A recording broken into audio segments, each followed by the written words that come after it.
Good evening, everybody. I don't need to apologize for being late this time because I don't believe in apologies. No, I actually was on time, and I was thinking that I may not be because of I had some editing that I needed to do, but it all turned out. So we're going to take a quick second here. My apologies again to the YouTube crowd who normally likes videos to get on with it, but I am going to need a second here just to make sure that my stream is live and running and otherwise doing what it's supposed to. So allegedly I have quality options, but what I don't actually see is any video on my stream, which is a little bit of a worry. Maybe what I can do here is start up Industries of Titan because I know there is a bit of a delay because of the Epic launcher. And hopefully by then I'll see what's up with my browser. And of course, if anybody happens to be watching and can verify for me, that'll save me a little bit of trouble. But yeah, I've been working very hard lately, and I'm really feeling the effects. But I also really do not want to turn this into a pity party, especially because I know the last couple of, more so Terra Invicta, I think. But I don't know, the last couple of weeks have been bringing in a few backseaters, and the problem with that is I still haven't found a good solution to that. And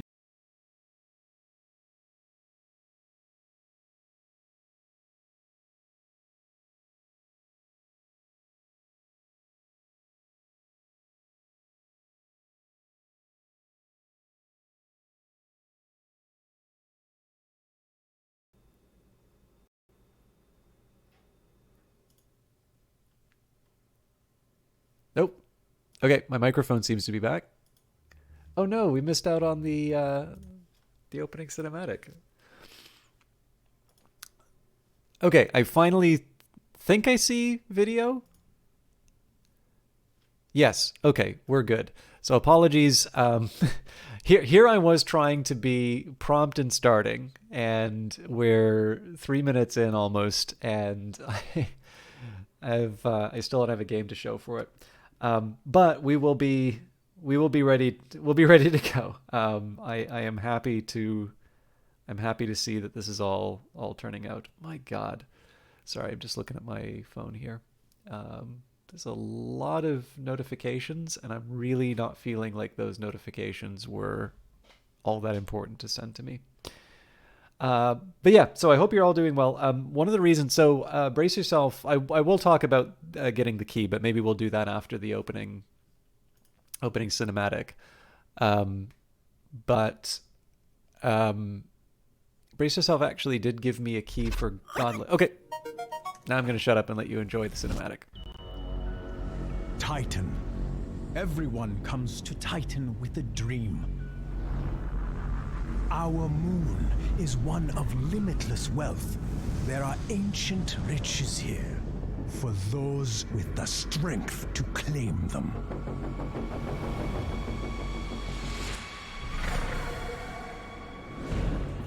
But some dreams start smaller.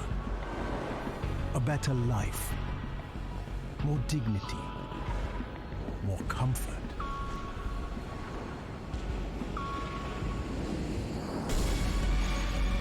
Today, Titan is a place where you can buy those dreams, where anyone can profit.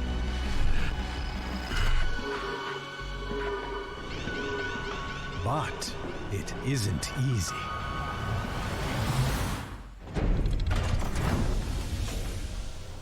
You have to prove yourself here. Those who settle here take that risk. And without their diligent labor, our power grid would fail. Pollution would overwhelm us. And our trade would collapse. It's hard work, but on Titan, hard work isn't enough.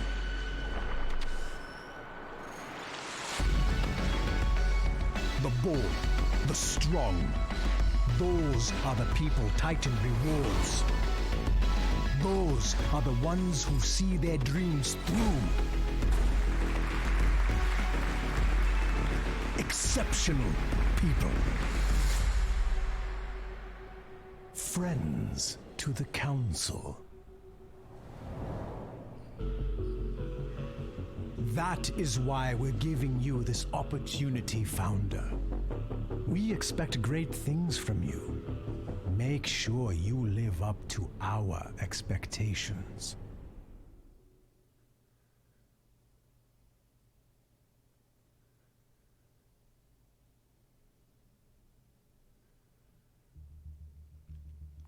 All right.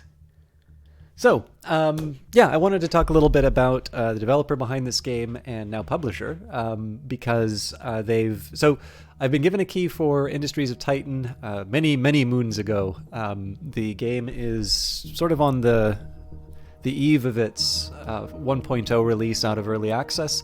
I think there's probably an internal roadmap in terms of what the post-release support is going to be, but I also think that, especially given the reaction to them sort of changing the development roadmap to get to 1.0, I have a feeling they're probably going to see how the game does before they talk about any post-release support. Obviously, beyond the usual, the usual fixes in that. Brace Yourself is definitely, at least to all appearances, a very healthy company. And it is, of course, worth mentioning that probably what most people will know them from is Crypt of the Necrodancer, which is still getting updates and DLC years after release. So it's the Total War Rome 2 of video games. But in any case, I'm focused on Titan and Phantom Brigade.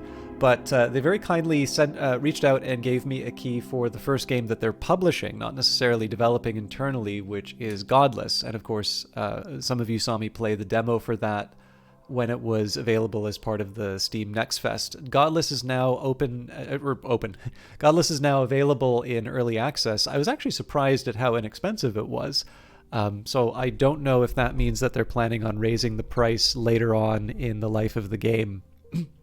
But I'm definitely interested in playing it, particularly because I've never really been one for auto battlers, but I think there's some neat ideas inside of Godless, and I'd be very happy to see, how I grow with that game. One of the things that has always been an interesting kind of appeal of streaming for me has been the opportunity to sort of learn in real time and keep myself honest in terms of the types of decisions that I'm making, and, not necessarily pretending. I mean, this isn't really a trait that I have that much in terms of games anyway, but it's just nice to have this mechanism to keep me honest as far as saying, no, I didn't actually know that at the time. I needed to work towards it. And I'm happy that there's at least enough people who find that interesting enough to sort of sustain a channel. I suspect removing that would be the thing that would make for more mainstream success. But I do think that that's going to be really interesting to do for Godless, as well as just, playing the game in a standard way. But I did decide to do Industries of Titan tonight because we are doing the campaign mode, and more importantly, we're going to be able to go to the next map in campaign mode, which is one of the first times that we've actually been able to sort of see some progress. We've seen progress and we've beaten maps before in Industries of Titan, but what I mean is to see progress inside of the campaign mode and start from a stronger position than where we would have in a different scenario. But yeah, with that in mind, if that's not clear already, Brace Yourself did reach out with a key for promotional purposes, and obviously that has happened with other games as well. So if you were making a buying decision off of Industries of Titan, naturally, keep that interest in mind. I will also mention that it's the first time that it snowed. Actually, I guess that was yesterday where that happened, but it's getting quite cold now. I did turn on the heat, but I've been chilly all day, and my tea is now room temperature, which means it's borderline iced tea. And so I may take an earlier break just to get warm again. But let's continue on with Ironside Systems. We should be at the campaign map, and we can talk about our plans moving ahead. I hope you're all doing well, by the way. There's no greater time to feel at one with the other Titanians than during the daily commutes as large crowds make the slow shuffle together to their shift.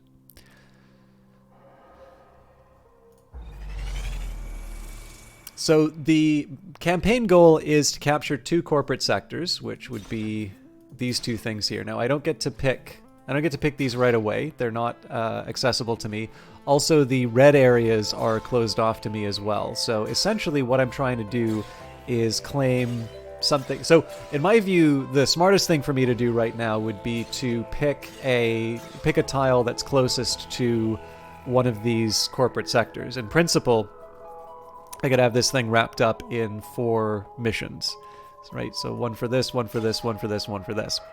I'm actually curious if you fail on the mission, if it just locks you out of the sector as well. So if we blow it here, particularly with hard rebel aggression, does this translate into, me being blocked off from fulfilling my campaign goals? That's an interesting question, which I hope I never find the answer for. In any case, commission.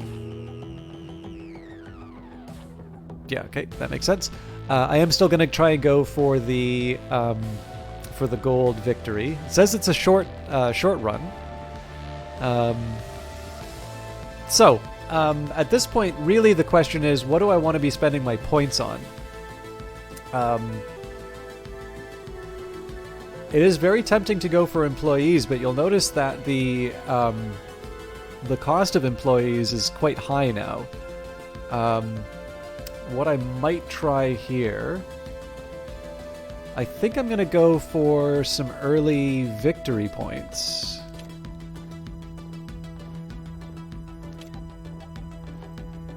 So I can't add any more employees off of that, and then we are going to add credit so that I can buy more buildings up front. Wow, okay. So let's go for supported employees first. Okay, that covers everything. It's kind of interesting. So the way that I'm trying to approach the upgrades is to sort of, it's kind of like when I go to a restaurant. I read the menu right to left. In this case here, I wanted, so like the benefit of, like, I would definitely like some more employees, but there are going to be financial penalties for that as well.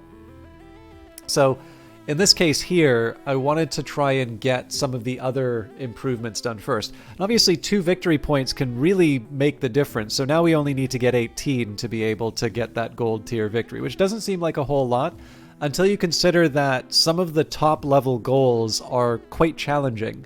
And so in this case here, being able to get a handful of maybe tier 2 or tier 3s done, and that's enough to sort of push us over the edge.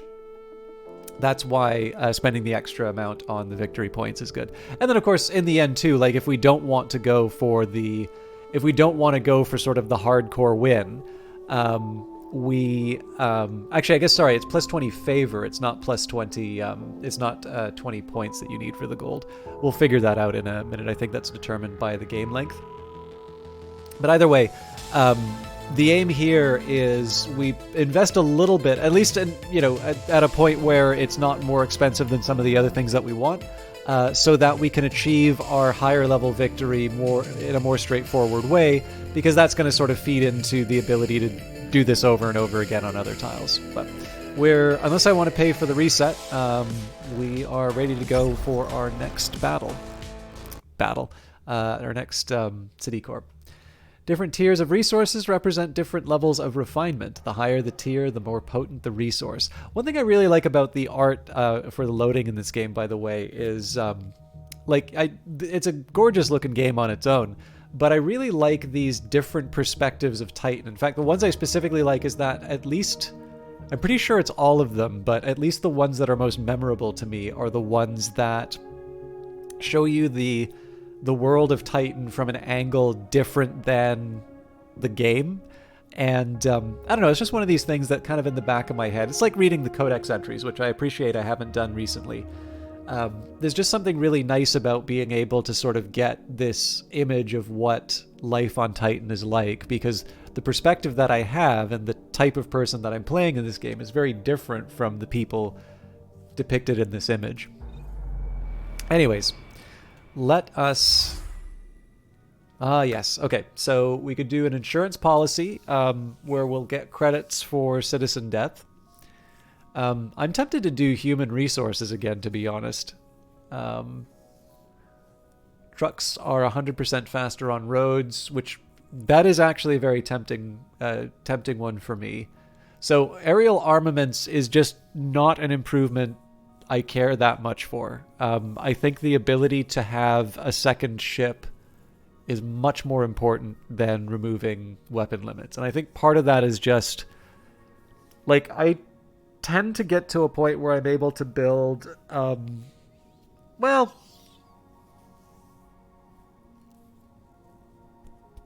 being able to put 4 weapons on a Goshawk. Yeah, I don't know. I just tend to think that being able to generate enough credits to be able to buy a big ship is a more natural way of doing it. So, insurance policy, I don't really have a plan to kill a lot of citizens. And in fact, it'll cost me influence to bring more of them in. So that doesn't quite line up with my overall plans. Maybe what I would need to do here is figure out how much a citizen earns me each day in terms of credits, and then I'll maybe crunch the numbers to see what makes insurance policy worth it. Aerial armaments, I just feel that cutting the number of ships that you could support, so the way to think about aerial armaments for me is you think about the cost of building a shipyard, and particularly like the amount of energy that takes. And what you could do, like, another way that you can try and make sense of that is to say, you either cut the number of ships in half, or alternatively you say, in order to support the fleet that you're used to, double those costs. And to be honest with you, I just don't think the ability to get 4 weapons on a light ship is worth that extra cost. Superhighways is quite tempting. I am a little bit worried about the negative livability from the roadways. I don't have that big of a problem, like, putting the roadways further away from, like, residential areas and stuff like that, but I think probably I'm going to go for human resources again, just because I think it's a really, really strong improvement. Okay, so let's just take a second here. As usual, we're going to scout and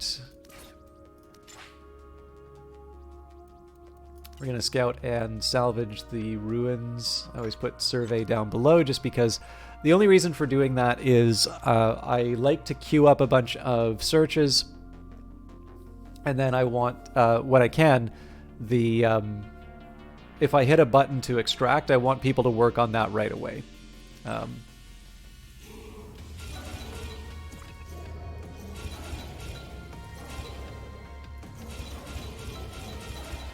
At some point I should maybe try the hardcore mode where you can't pause, but I think that might be the reason why I'm getting that your save files are too big complaint from Epic. Okay. I think we'll get 1 isotope patch and 1 mineral patch.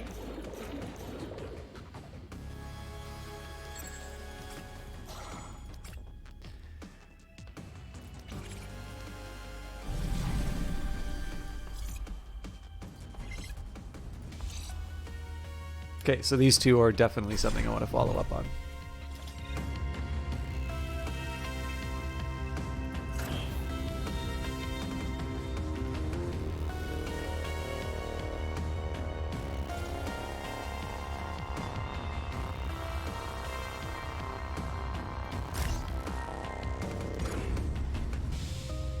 So as always, our first priority is to get a factory up and running. Oh, sorry, our first priority is to spend some money. So pretty much always go for a fuel turbine and an energy plant. I also believe Alexa from Brace Yourself is partial to this strategy. How much do we have left over? So 3K, so I could afford the transport hub and the storage, which, to be honest with you, well, okay, let's go for defense turret.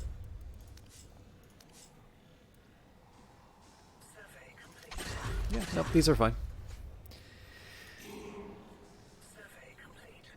Okay, so one of the biggest priorities for me right now is isotopes. Although I think I pretty much always go for artifacts.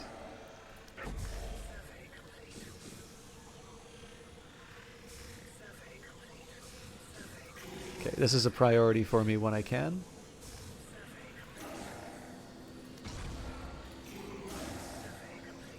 This stores fuel, so I'll hang on to that. Now let's take a look at what our goals are. So we need 30 to achieve victory. We need 80 CUs of isotope, 60 influence, and 38 citizens. Own 8 trucks, 8 fuel silos, and mine 2 nodes simultaneously. So these basic ones are all things that I would do in a normal playthrough. I'm feeling pretty good about that.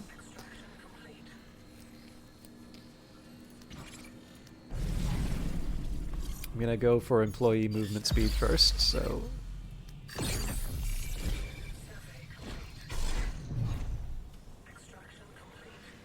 And essentially at this point what I want is the fastest and most reliable source for isotopes.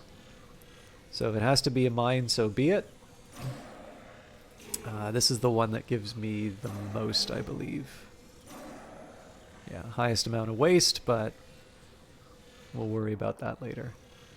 I'm also noticing the wind is blowing sort of southwest. This works rather well for me because it seems pretty natural to build a smokestack sort of down here. Like it's just going to blow off off camera, so that feels pretty good. Okay, so can I build a factory yet? No. So what we're going to do, we've got some idle people. I'm going to prioritize moving isotopes at the moment, because we really can't do that much without a factory. The factory is going to be where I refine the different resources. In fact, I'm probably going to have to wind up building a second storage.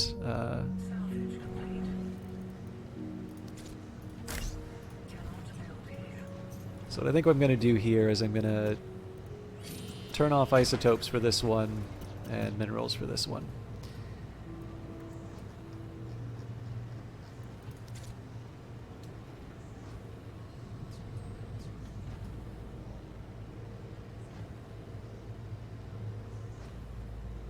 I'm sorry, if you can just give me a second here. I got a notification regarding a computer. So some of you may notice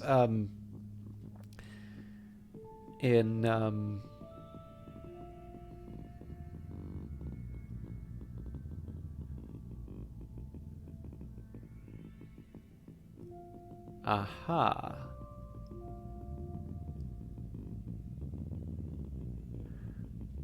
Well, nuts.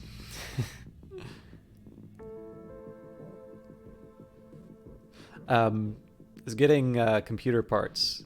And some of you may recall that I warned that I may not necessarily be able to complete this playthrough because I was going to be changing computer parts. Now, that wound up being a very stressful and unsuccessful effort. Hang on, this isn't going to work. Well, I guess it doesn't really matter that much.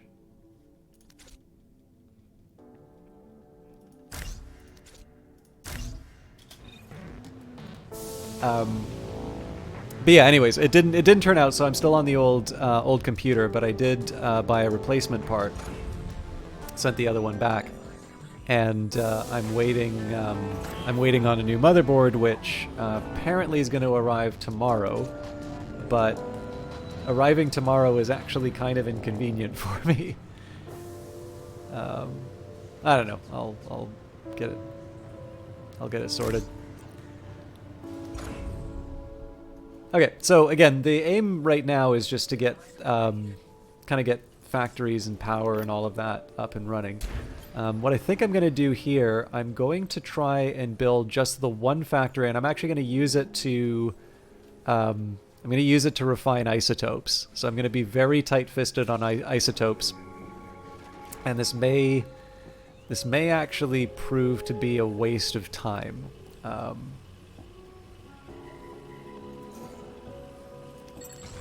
I want to experiment with a few different ways of getting up and running. Actually, it did occur to me, no matter what I do, I'm going to have to put down the pylon. And I don't have a place for waste, so I'm going to have to put it down here.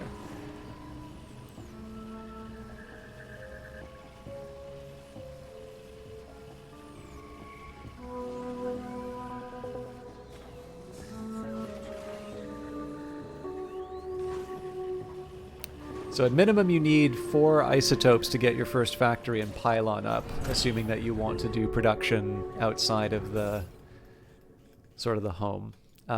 So we are going to build our usual sort of our usual setup, but I'm going to focus on isotopes at the start.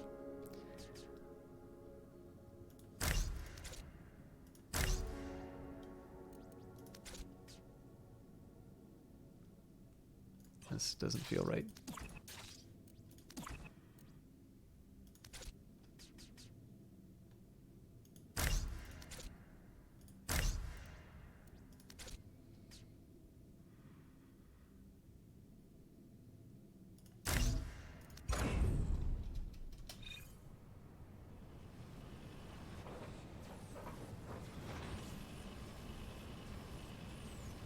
Yes, the aim here is that I want to be refining my isotopes first, which is kind of counter to how I normally play, which is to put a lot of emphasis on minerals.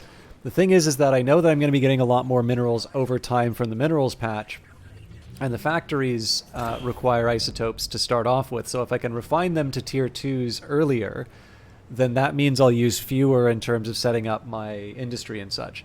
Now, one drawback is because I don't have a good way of dealing with waste at the moment, I can't just transform this, like I can't just dismantle this and turn it into into something made from tier 2 isotopes. The reason for that is if I were to try and demolish the parts, it would leave behind a bunch of waste which needs to be cleaned up. That's actually potentially going to be a problem anyway, but less so compared to trying to dismantle the entire factory. Now, I do plan on putting down the smokestack and all of that. It's not that I'm going to ignore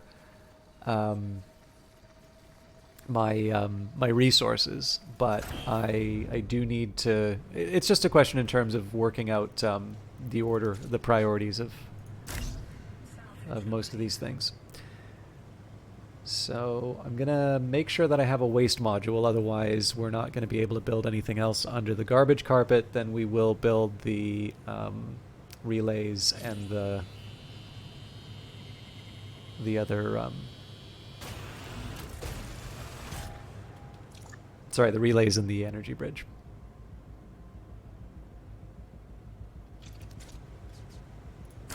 Oops. So where I can, I'll also add something for minerals, but it's not as big of a priority as some of the other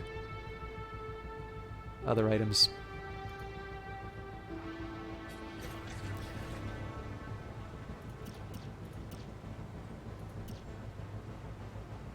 I think I'm actually just going to make this isotope zone. It feels weird to do, but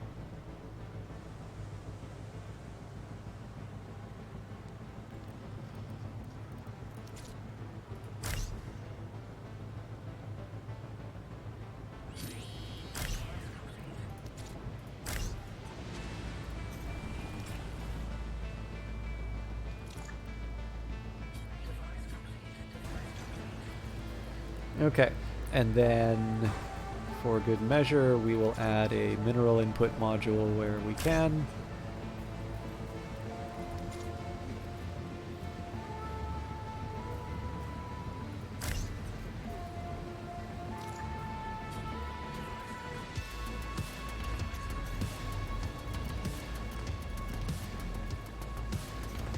Ah, I'm going to need power for that. Okay, maybe we ignore the mineral.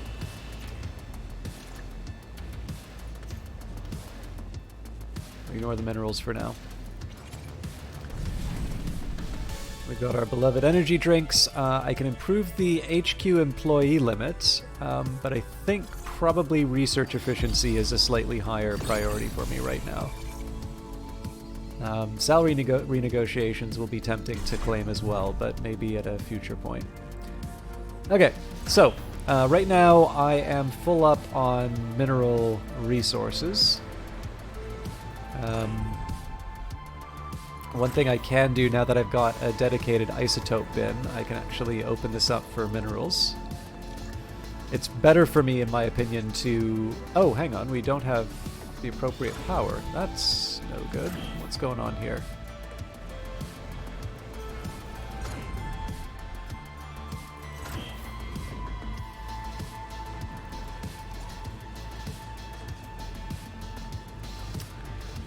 All right.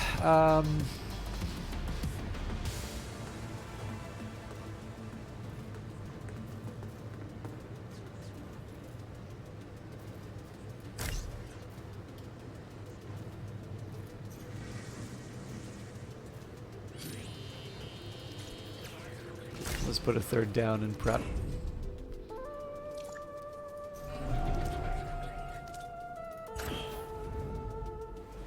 The thing is, right now we're not storing anything, so being able to turn it into, to turn all the fuel into energy is an improvement for me.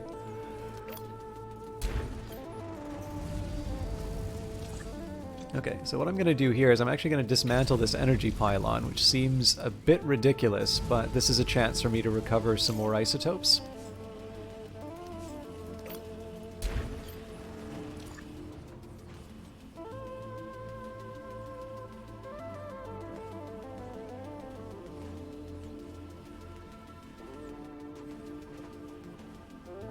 I do want to be conscious of the rebel threat meter. And we can't quite connect because I need another set of tier 2s, but we should be ready in a moment. Okay, we've depleted a mineral patch, so I will keep one of those going in the queue. How are we? We got 10, so we'll be good. And 12 left. So, looks like we have already taken care of anything that would give us the resources. I guess now I'm going to go hunting for the most valuable artifact slots. So, it's mostly because I usually wind up endowed with a pretty reasonable starting batch of resources. I tend not to worry that much about using the ruins for their raw resources. It's definitely a faster way of getting them, but I definitely prioritize artifacts, not least of which because I need them for unlocking the spaceport and the council hall.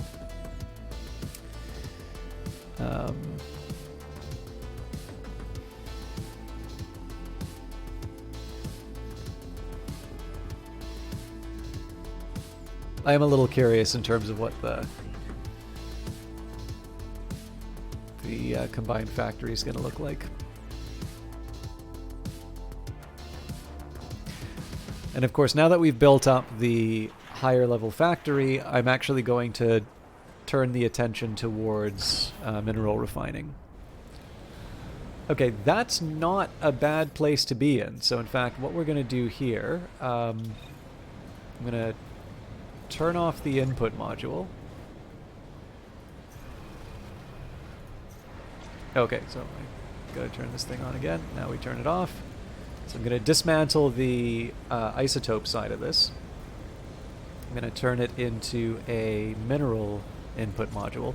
We are eventually just going to dismantle all of this anyway.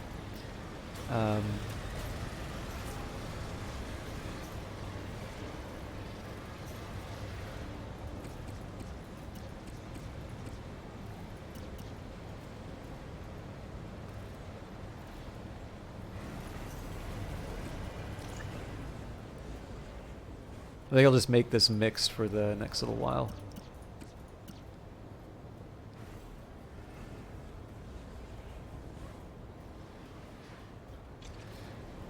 Basically, I'm just trying to queue up a couple of tier 2s.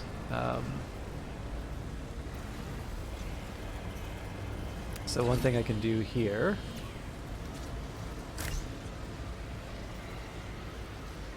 I've got only one of these.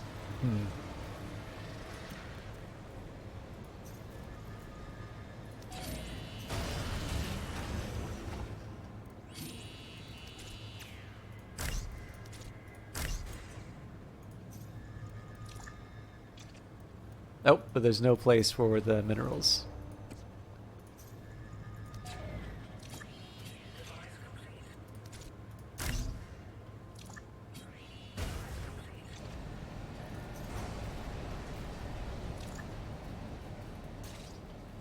And we're jammed up again.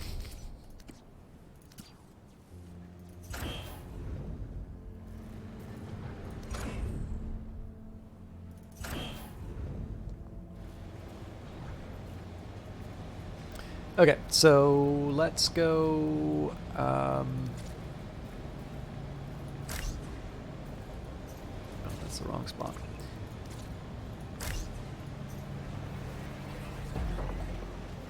I'm gonna have to wind up demolishing a few of these things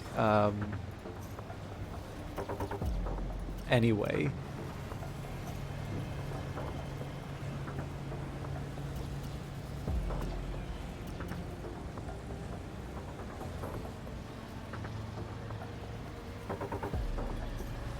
But yeah, this thing's full of actually, I guess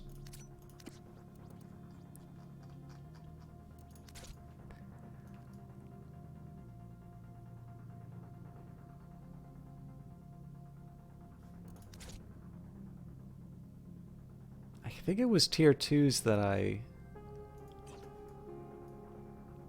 don't remember how I normally build these.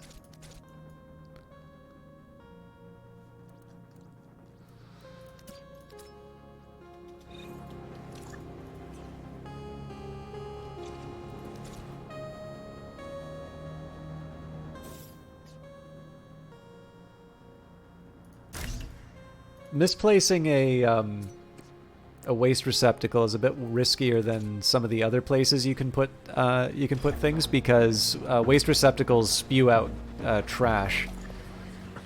So if you get it wrong, you wind up with a big problem that you need to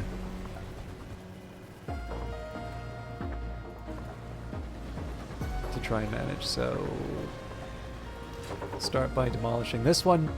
And again, here I'm just trying to preserve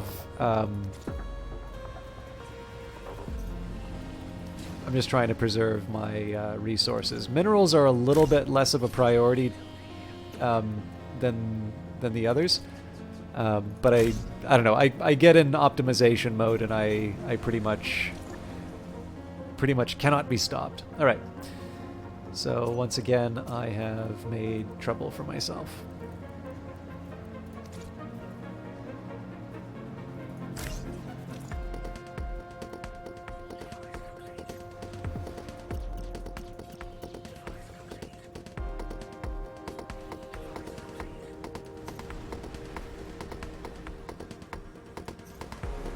So this thing's next.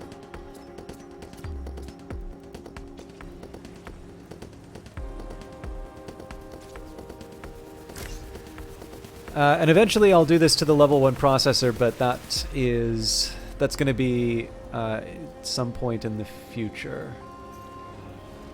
Nope, we have filled everything up, so once again we find ourselves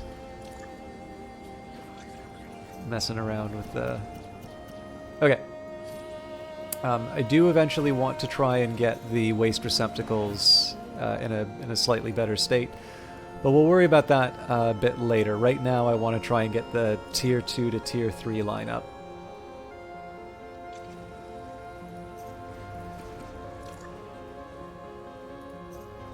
Hang on, so this thing's... I get it.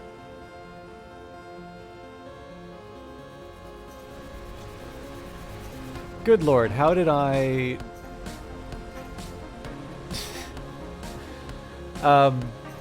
This really sucks. I don't have an easy answer on how to get out of this, so I messed up in terms of the placement for people. So I put an employee module down here, but I also need to put down a relay.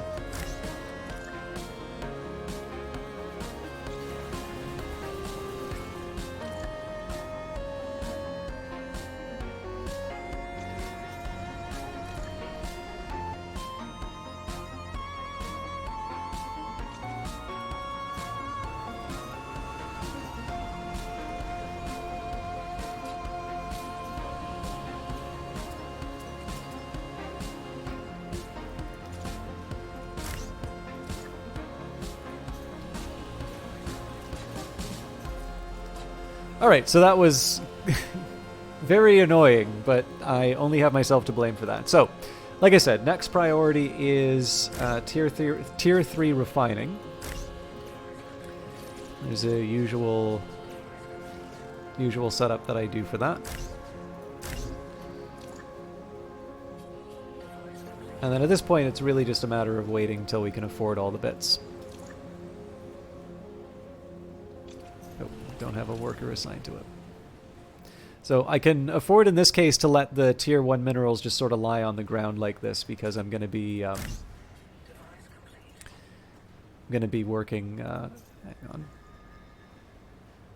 I feel like I've done something wrong in terms of the setup this way, but I can't quite put my finger on it, so I'm going to pretend that everything's fine. But yeah, here really this is just kind of a bit of a waiting game for just to see, just to get the minerals we need for our tier 3 refining. Although I apparently neglected to look at what patches were worked on. So one there, and let's get some artifacts.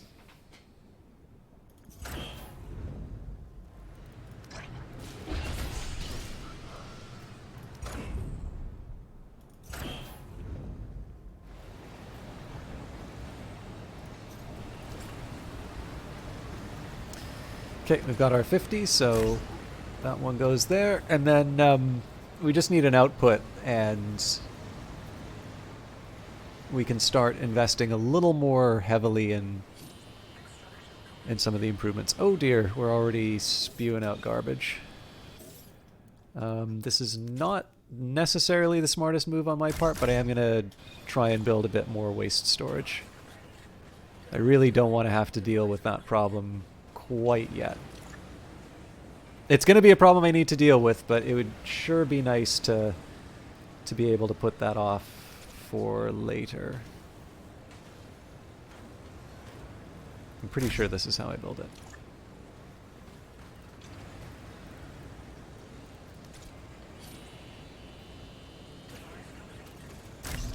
Okay, so the last thing that we'll do is build a storage container for the tier 3 minerals. And then we're going to be in a position to sort of build the big versions of the things that we want. So, with that in mind, we're going to go, not back to the factory, we're going to go back to the HQ. So first thing I want to do is try and put down a big power generator. So we've got 25 to work with right now. 50 is better. Because that's going to let me, yeah. Okay, so now we can dismantle all of these.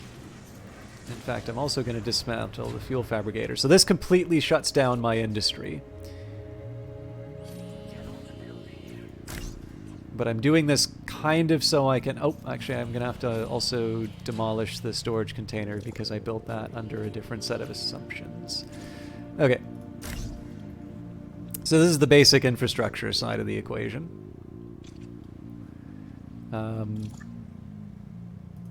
Oh, but I don't have storage space for all this nonsense, so we'll build them using tier 1s just because it's a little easier.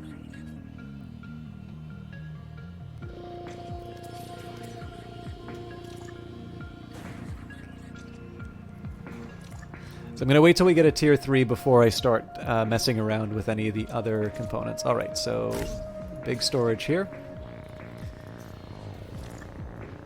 And in fact, I'm going to dismantle all of these in anticipation of my large storage container. Again, probably not the smartest thing for me to be doing right now, but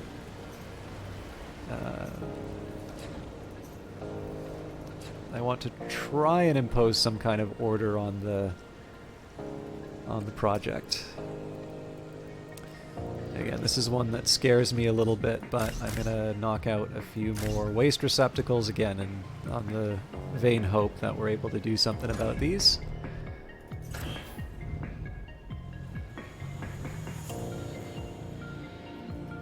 Okay. And then finally, I need 2 tier 2s to mess around with these guys, so I can turn them... Yeah, that's going to knock out a bunch... Yeah, I think I'm going to have to wait before I try and upgrade those, to be honest. Okay, so let's get somebody working on these mineral patches again. 56 looks like it's the largest amount. I will grab artifacts where I can. Usually I just try to do the largest amount for the influence, but I'm past the point of sort of combing the area in detail. Now, the logic that I had before was to put something like this in place.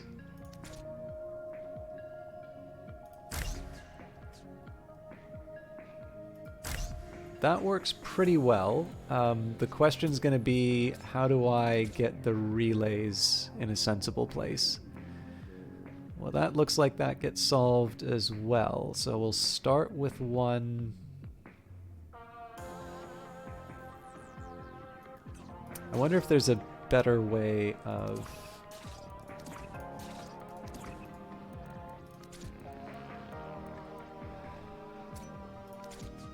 So if I did something like this...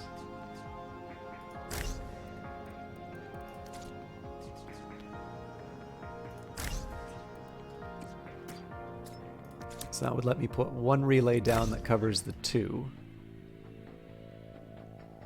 And then I can use like the rest for some kind of waste storage or something like that.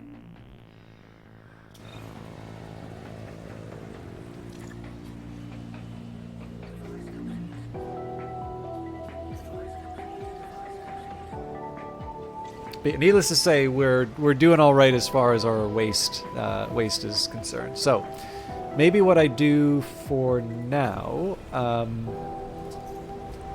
thinking maybe I take... So I've got some tier 3s right now, so maybe this is the time for me to turn off the processors.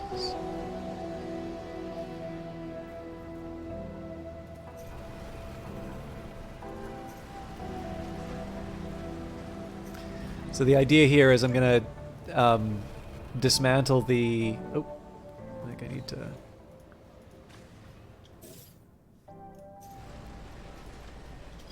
There we go. So I'm trying to do here is just clear out the processor to be able to replace it.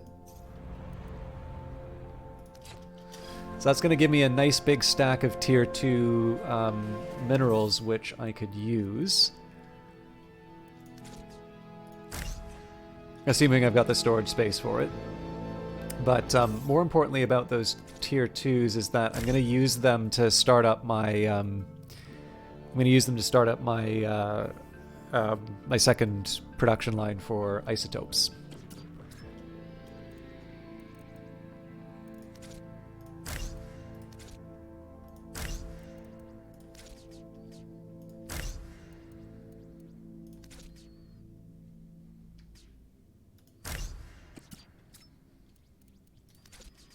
So this won't have power, but it's a start.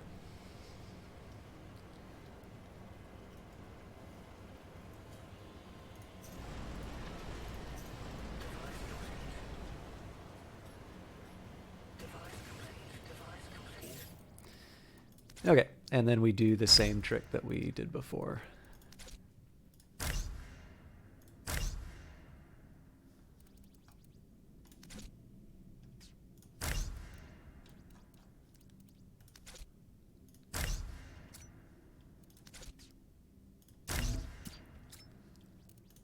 So this won't give me outputs, but... Oh, actually, apparently we've got something we can work with. We also don't have workers for it, but we'll get there. I think I'm actually going to turn off the mineral... I'm going to turn off the tier 3 minerals for now, and that's just so I can get the last little bits of the isotope line up and running. That's also partly just because I want to make sure that my grid can actually support all of this activity. One of the challenges that I have with this current setup is that I haven't powered everything, so there may be some phantom costs. Yeah, so we're at 4.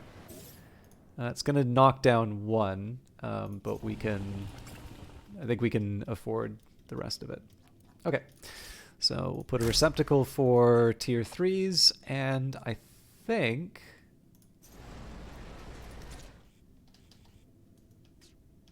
yeah, I'm going to have to manage my waste. We're going to need to find... I am going to build the last of the employee modules, because the advantage that we have right now is we have just so many workers. But all told, I think we're in a good spot.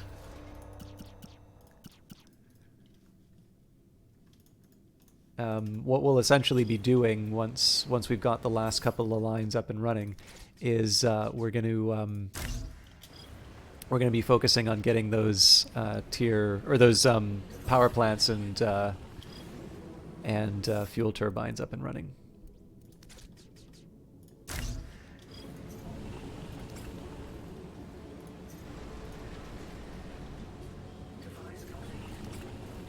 Okay, so that's just gonna run. That's gonna basically just kind of run on its own. I'm quite happy with where that's at. Let's go and grab some more artifacts before. I guess I don't need to pause all the time. I just slow it down. Oh, there's a 3 that escaped my gaze. Okay, so we've got the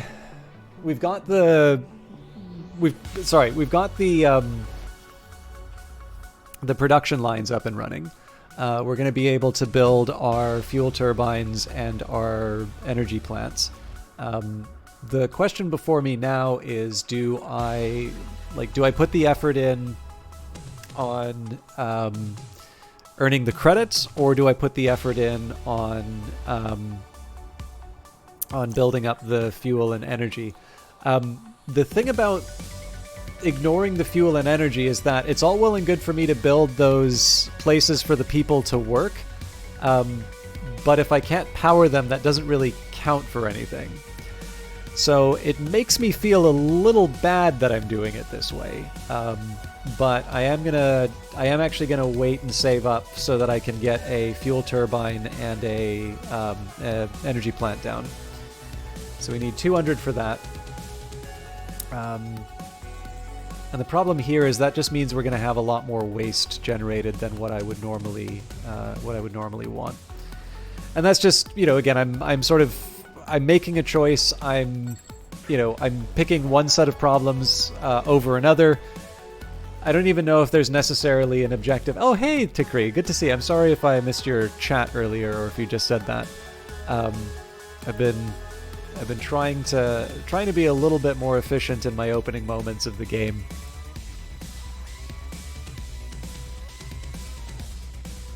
Thank you for staying later for the article, by the way. I felt quite bad that I had a few more errors in that than I had originally intended. It would be too long. I was focused. Okay, yeah, thank you. I don't know, it's still kind of nice. The drawback I run into is I try to talk. I sometimes feel like I've lost this ability, but one of the nice things that I used to hear about the stream in ye old days was my ability to talk kind of over anything was considered an asset. And I've definitely grown accustomed to having people in the channel, so when it's a quieter start to the stream, I sometimes feel a bit worried that stuff like that happens where, I get focused into the game, but that's just not necessarily because I haven't been checking chat as frequently as I should. And obviously, part of the appeal of the live format is that people are in fact able to say hi and interact with their favorite broadcasters and that. So maybe there's one day where I should just turn off the chat and see if I've still got it as far as being able to carry a stream without relying on people talking. That's actually a good skill to have, but it also feels like it's kind of unintentionally penalizing people who like chatting so I can experiment. Okay, I'm a little surprised to see that this is a positive place to live. I was thinking of either setting up the work from home here or here. It seems that both are equally, like they more or less have sort of the same effect. So I'm going to build the factories here. I'm not necessarily going to do anything with them. What that is just prep for when I actually have a power plant up, which we can afford now. One thing you love about the place that you're on lately is that you can set chat to be read out loud for you. Only way you can do art streams. Yes, I have to imagine. So I've tried to do writing streams on Twitch, and they tend to go quite badly because I just cannot focus on, like, if I focus on chat, then I have a bad article, which maybe some would argue is what the result is going to be no matter what. And if I focus too much on the article, then it does invite the question as to why I'm doing this on Twitch. So I've not really been able to crack that. And it's a shame because I know there were a couple of people who did actually follow the channel specifically because of the writing. But I made the exception on Monday because I was trying something new. I was maybe most surprised by how people did not seem to feel like there was something that was missing. But I also sometimes wonder if that is because you don't know, like, the question for me is maybe not whether or not people notice something missing, but whether or not people have the same understanding of the subject that I would want them to if I'd written the longer article. I couldn't imagine writing live. Anytime you attempt it, you spend way more time just thinking quietly in your head than anything. One thing I do tend to find, my productivity on articles has actually fallen because I don't have the gamer bar that I used to go to anymore. And what I would tend to find is that it wasn't necessarily that it was a particularly enlightened place where I would have these sort of highfalutin conversations on gaming topics. It was actually very often the case that I would run into people who had, to put it diplomatically, not very carefully thought through positions. And okay, so I just want to specify something that I'm doing here. Letting the isotopes just sort of crank up to the higher level is great in this case because it lets me upgrade the headquarters. It lets me extend the range on the command range. Not only does it potentially get me access to some more ruins, but it's going to let me put that smokestack further out away from the sensitive areas.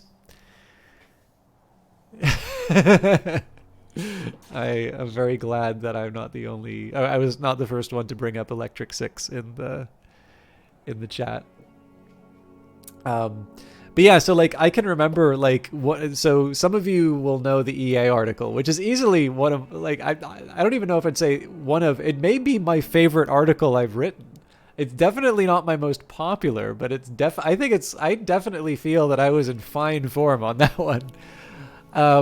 And actually, part of that came out of the fact that I was talking with someone at it. It was the owner I was talking with, actually. And I, said my thing. Like, I have opinions, as you all know. And, like, some complete stranger... even though I was talking about an EA thing which had nothing to do with like DLC or microtransactions or any of these things, and still a complete stranger comes out and offers just a very banal, oh yeah, EA's super greedy opinion, and I'm just like, man, what did they do? Well, okay, I know what they did. Right, it's the John Riccitiello era that people haven't gotten over, basically. Despite the fact it's a very, very different company, but yeah, that was a moment where I said, like, there is clearly something that has happened here to make the criticism divorced from the reality. It doesn't mean that the company is above criticism, but very clearly the stuff that people are mad about is not. Like, the things that they say they're mad about are not the things they're actually mad about. There's something else going on here. And that was kind of where that article came from. Actually, for those of you who are curious, if you've read that article, where I started on that article was to actually try and find. So I took it for granted that EA was like a bad company, which is not a good. It's occurring to me that that was probably not the best place to start an article, but there you have it. That's where it came from. What the aim of that article originally was to try and find like what is the most credible gamer complaint with EA, like out of everything that the company is doing, what one is sustained by the evidence. And I was very, very surprised to find that there was actually not a whole lot that like once you actually kind of got into it, there wasn't a whole lot that you could point to that was unique about EA to make it a easy, like, I'm trying to come up with the right way of putting this. Like, oh, you know what? I think I did mess this up. I think I can actually afford a bigger generator because I've got 2 lines here. You know what? I'm not even going to worry about that. But yeah, anyways, again, I've got my thing, right? I try where I can to do interesting. Oh yeah, no, I remember now how I used to build this.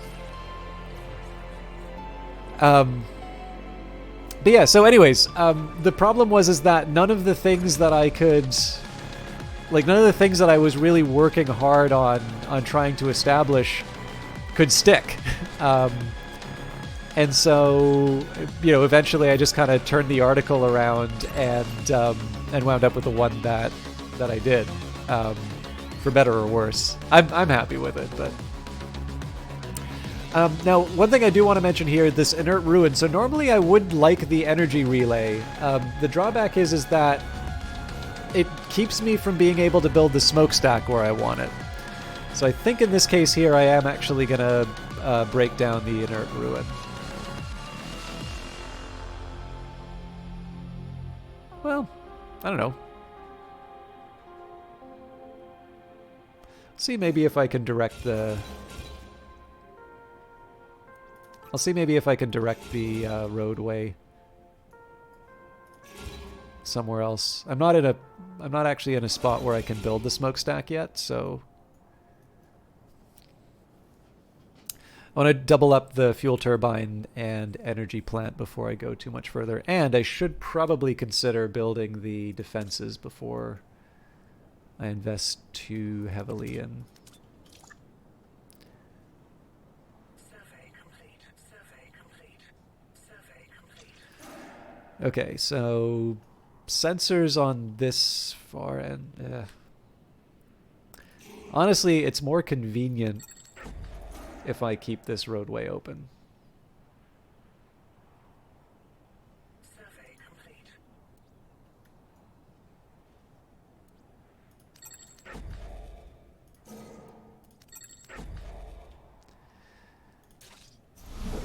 Okay, so we connect that. I need... Actually, it did just occur to me that I have turned off the tier 3s and I need those for the energy.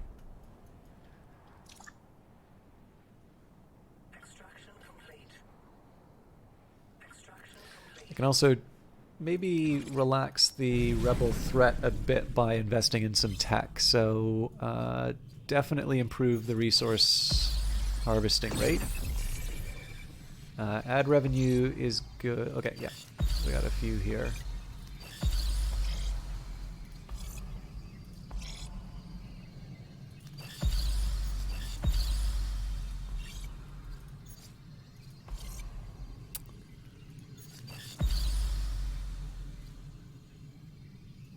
Turns out there's a lot that I want to do.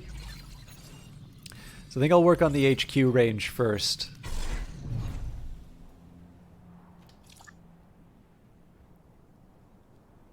So hopefully we'll see that threat level drop, but it may be too late. Yeah. Okay, so we're gonna take the energy plant here, and it doesn't really matter where I double it up, but I did say I was gonna keep this, actually, because we're gonna defend anyway. I guess we can activate it to store the fuel.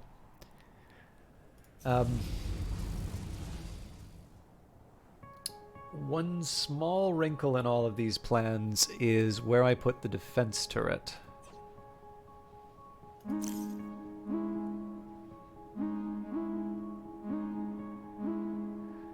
This is probably the most sensible place. So I need 400 minerals for that.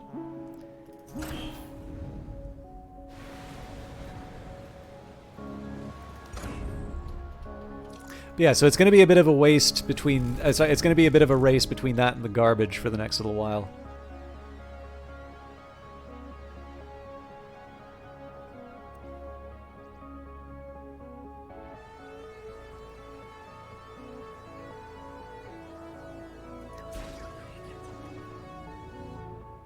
Hmm. 81%.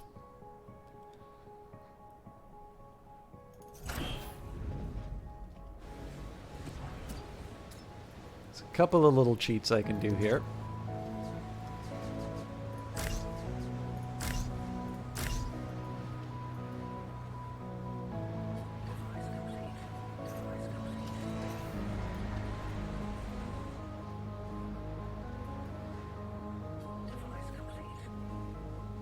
I don't want to build too many of those waste receptacles because I need them for the tier 3 minerals.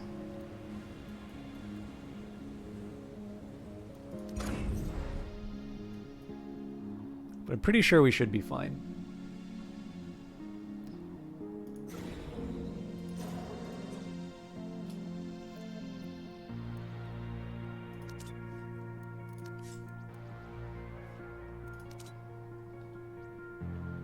So yeah, this is just at this point it's really just a question of waiting. It doesn't hurt to keep an eye on the floor here, right? Because if the factory floor winds up completely covered in garbage, like to a point where they're not able to move the goods around, then I'm done. Like there's nothing. I need to find a way of clearing that out and being able to get my industry back and up and running. But okay, so we've got the 400 that we need. So I'm going to turn off the mineral node here.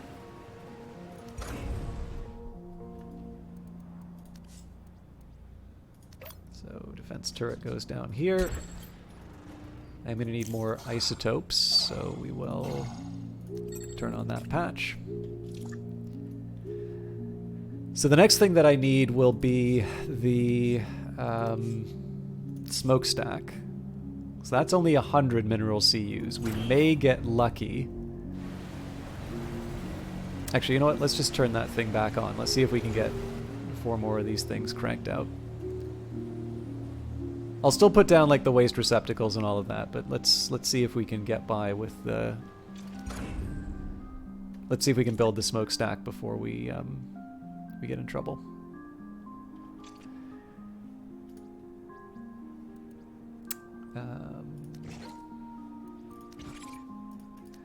Also turns out the HQ range isn't as important as it used to be, but I'll still research it.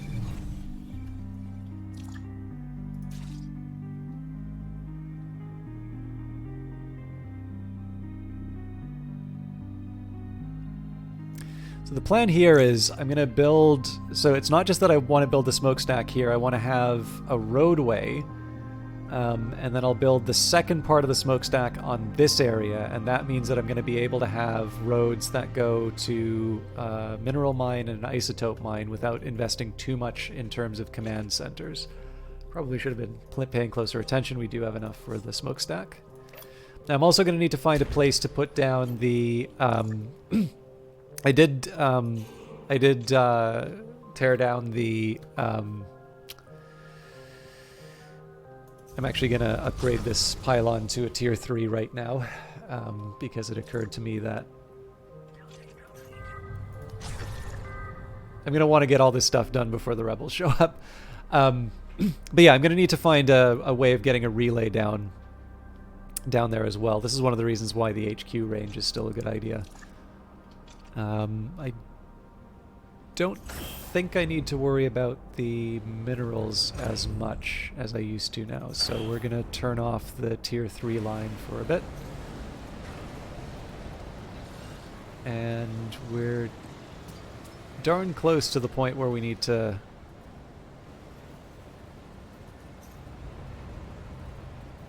Oh, this has got to be about the power, yeah.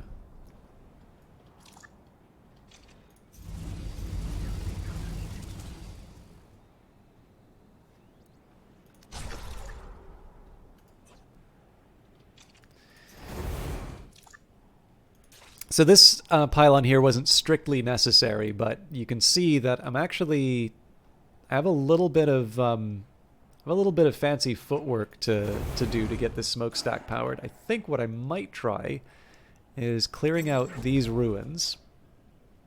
I'm going to sort of attack the problem from the side.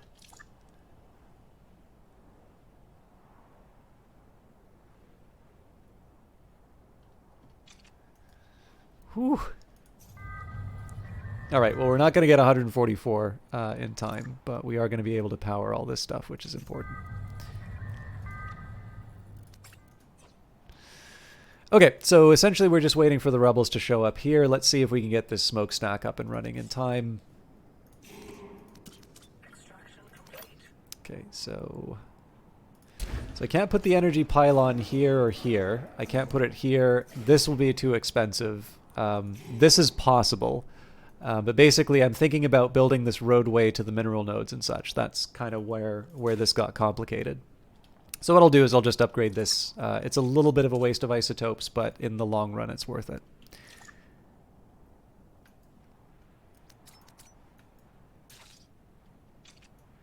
And then at some point we are going to build a road network that will let us dump the waste into the smokestack, but that's going to take a bit of effort.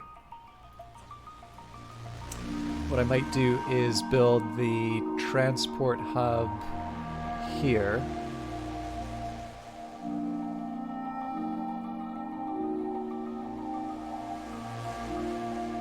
Or I could build it here. Well, either way, we need to clear this out. You get the upgrade. At the moment, I've got a legion of employees, so it doesn't matter as much what they're dedicated to.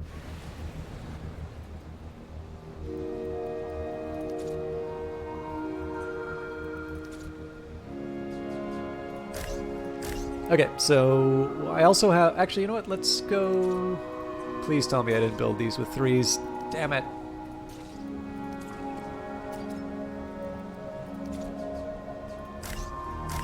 So I sort of misbuilt this, but that's fine because it does let me get a little more space. How you doing, Vanguard Master? You get an upgrade, you get an upgrade, you get an upgrade. You don't get an upgrade. I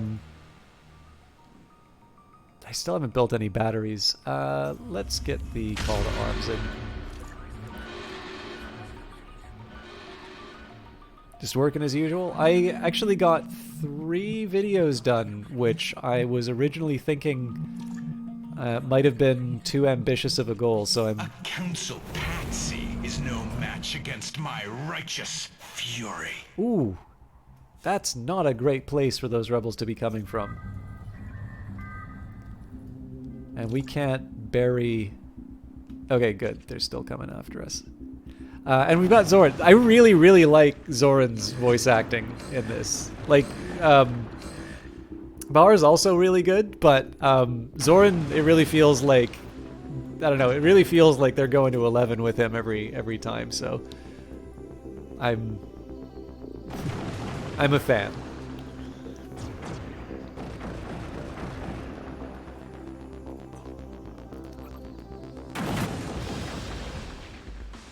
So this is clearly the point where we need to get citizens here so that we can start repairing our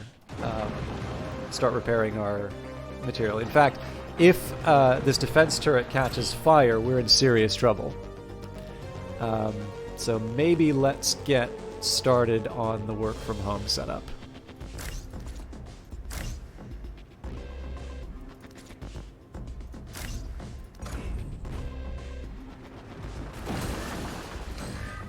Alright, it's on fire. So what we're going to do here is we're going to request credits.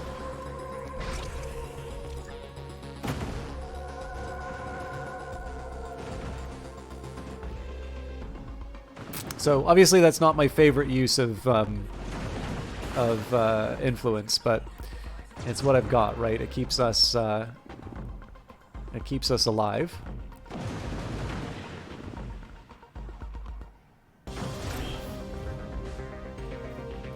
And just very slowly over time, we're gonna focus on adding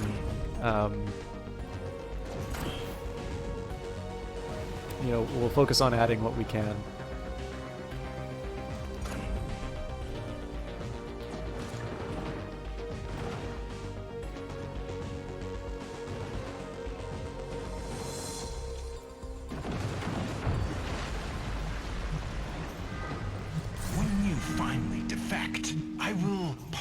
Transgressions like this, Founder. Okay. I am nothing if not merciful. So we are basically we're in okay shape, but it's really clear that I need to. I've let the credit situation sort of fester for too long. So.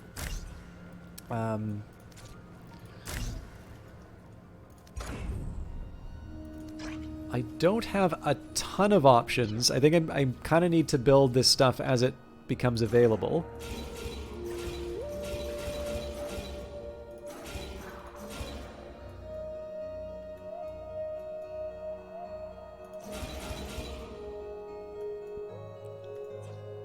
But yeah, the plan for the next little while, we should be researching while we wait. Let's say pollution resistance we don't really need to worry about now. Ad revenue will be good. Reducing employee salaries may be better. Let's focus on revenue first, and then salary second. Because presumably I'm going to have more earners in the long run than I am going to have costs. We still don't have batteries, but my tier 2 minerals are otherwise occupied. So I'm kind of wondering what the holdup is for these guys. I'm assuming probably I just have too many people assigned to other tasks. Yeah, so we've got a bunch of people surveying ruins right now. I could dedicate someone, but I think we'll just let nature take its course. And sorry, I got a couple messages coming in, and it's been an hour, so I may pick up, or I may turn on the kettle and grab some more tea.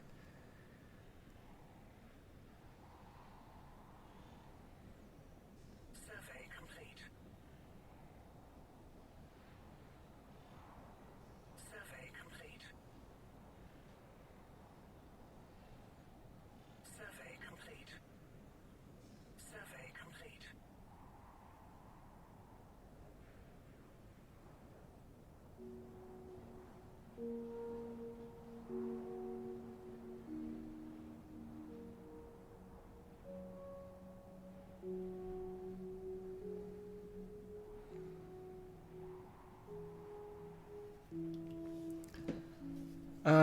Okay, sorry about that. I don't really like checking messages while I stream.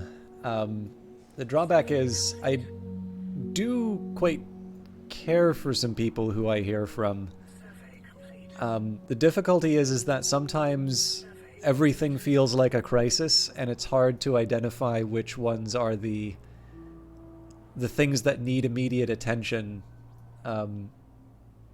I think they know that I stream, but I don't know. Like, it's when something comes during stream from someone I kind of know, or from someone who knows that I stream, I usually tend to take that pretty seriously, because that could be an indication that, yeah, no, this is serious enough that I'm messaging you while you're doing your thing. But if it turns out not to be as critical as that, then I sort of feel like I'm wasting chat's time. So sorry about that. Survey complete. Survey complete.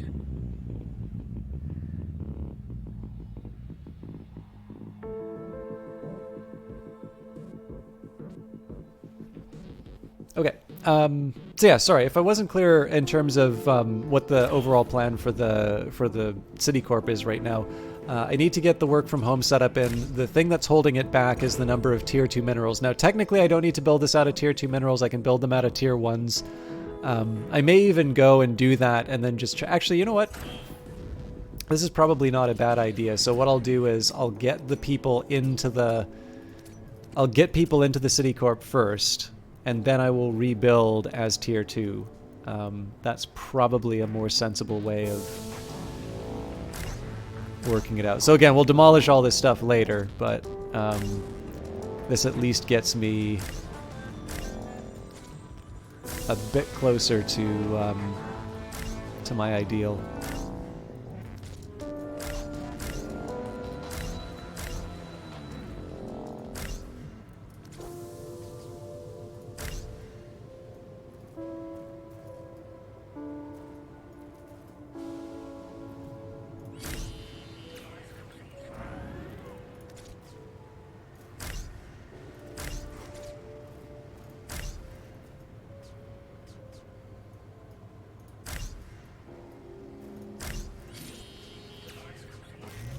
We may not have enough. Maybe we do.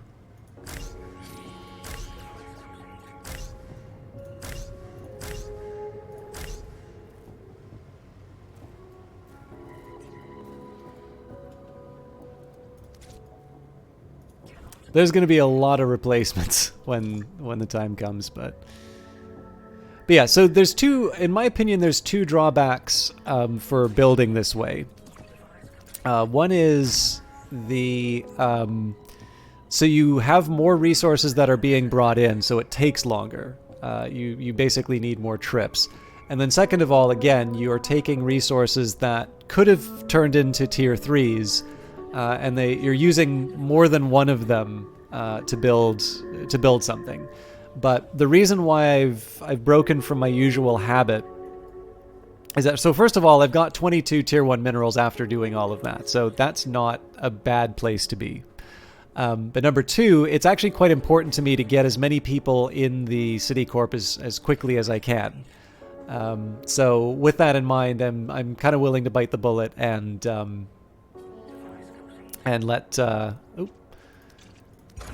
I noticed we don't have... Well, we're slowly getting isotopes, so... It feels bad to have three people refining isotopes when we're earning them at such a slow rate, but I think I'll let that run by.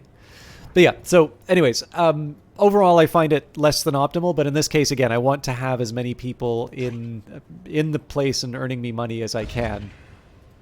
And that basically means building with less than ideal materials and then replacing them as time goes by. So if I see a tier 2 pop up, I'll cancel one of these and build it with the more refined ones, and then over time I'll I'll just dismantle and rebuild. But we're definitely not going to make any progress if we don't we're not going to make any progress if we don't start earning money. So that's the current priority.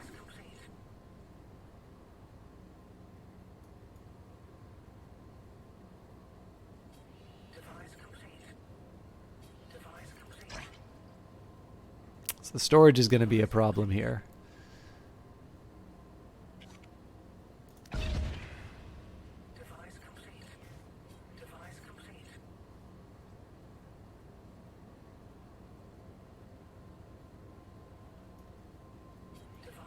So notice, in the time that it's taken us to build the full work from home setup, we still haven't gotten a tier 2 to work with.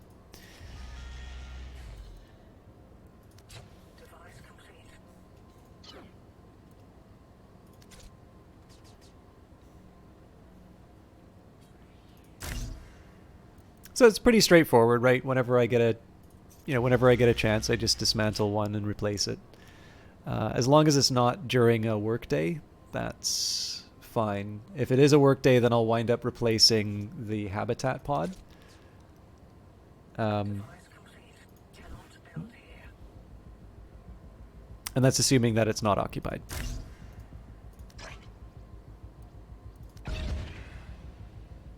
Okay, so now all of them are occupied. But we've got a bunch of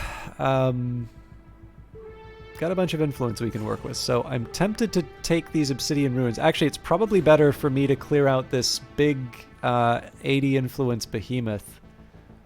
At some point, I'm going to have to claim this isotope node before anything else, because we are running out of opportunities to do these upgrades and refinements.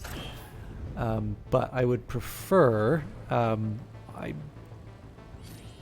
long as I have one tier 3 isotope, I'll be able to get the command center built. We're still in leisure.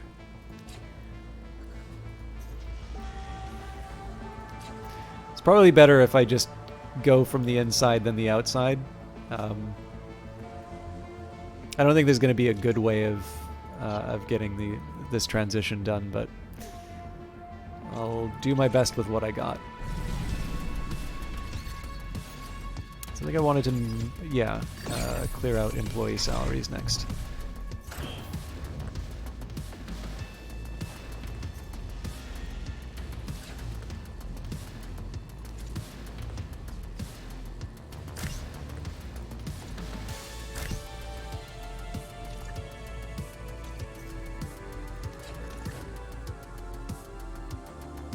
So same idea, right? We demolish and replace where we can.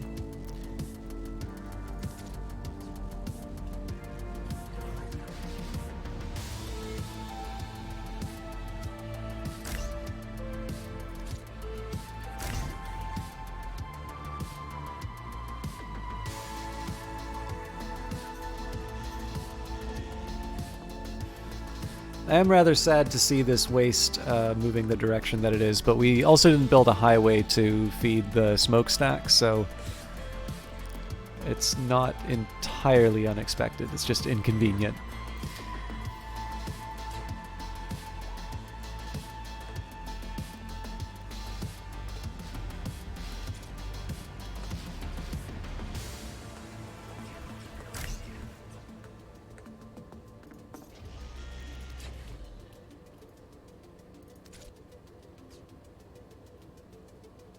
I also kind of want to try and get this done before the waste starts getting starts being generated.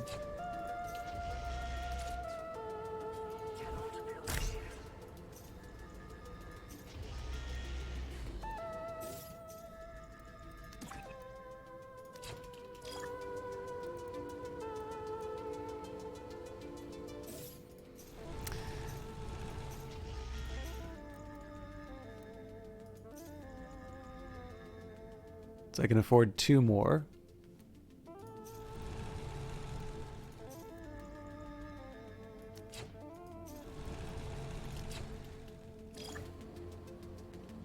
Oh, the waste's starting to show.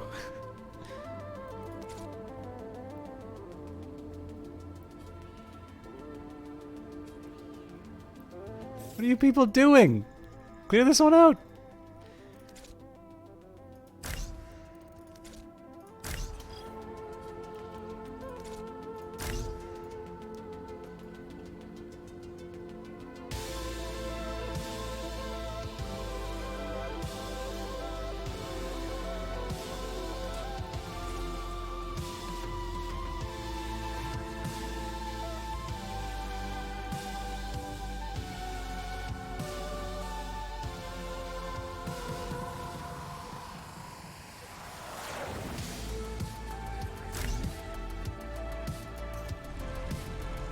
So after this one gets replaced, I think that should cover the inner ring. I'm gonna take a minute just to be sure. Oh yeah, Vanguard Master, I forgot to mention there was the time that I was sort of spilling the tea on a game developer. It's not that I know them, but like it was one of these ones where it's like, you know, if you're gonna say something nice about a game, it feels really good to like say, yeah, I love Industries of Titan, or yeah, I'm really excited for Rift of the Necrodancer. And then if you turn around and you say, yeah, this jackass developer went on some, you know, rant about masking and Justin Trudeau, what a shame. Like, they actually seem like a really talented guy, and it sucks that, you know, they're really insisting on this being part of the game experience. You know, like, I think most of you know what game I'm talking about, but it's nice to, you know, not name names, right? It's nice to sort of celebrate the stuff that is good and enjoyable. But I did make an exception. Vanguard got the name in the DMs. I don't know if it actually enhanced your game development understanding, but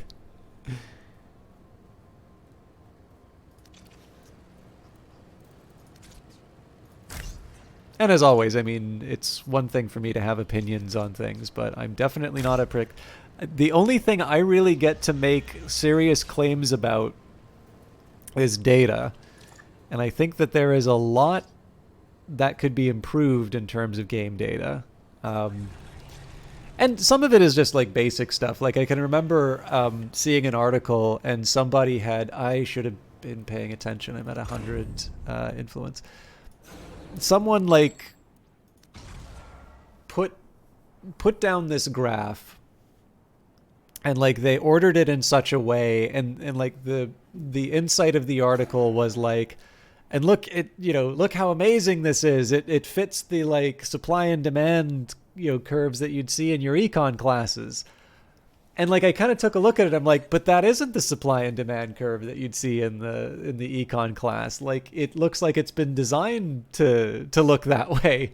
But the way it would normally look would be if you did these axes, and I sort of took a look and I'm like, yeah, sure enough, it doesn't make any sense. And more importantly, I'm glad that it doesn't, you know, make sense, because if it did make sense, then that would mean that game stuff actually works in a very strange and counterintuitive way, which again is an awesome article if you can write it.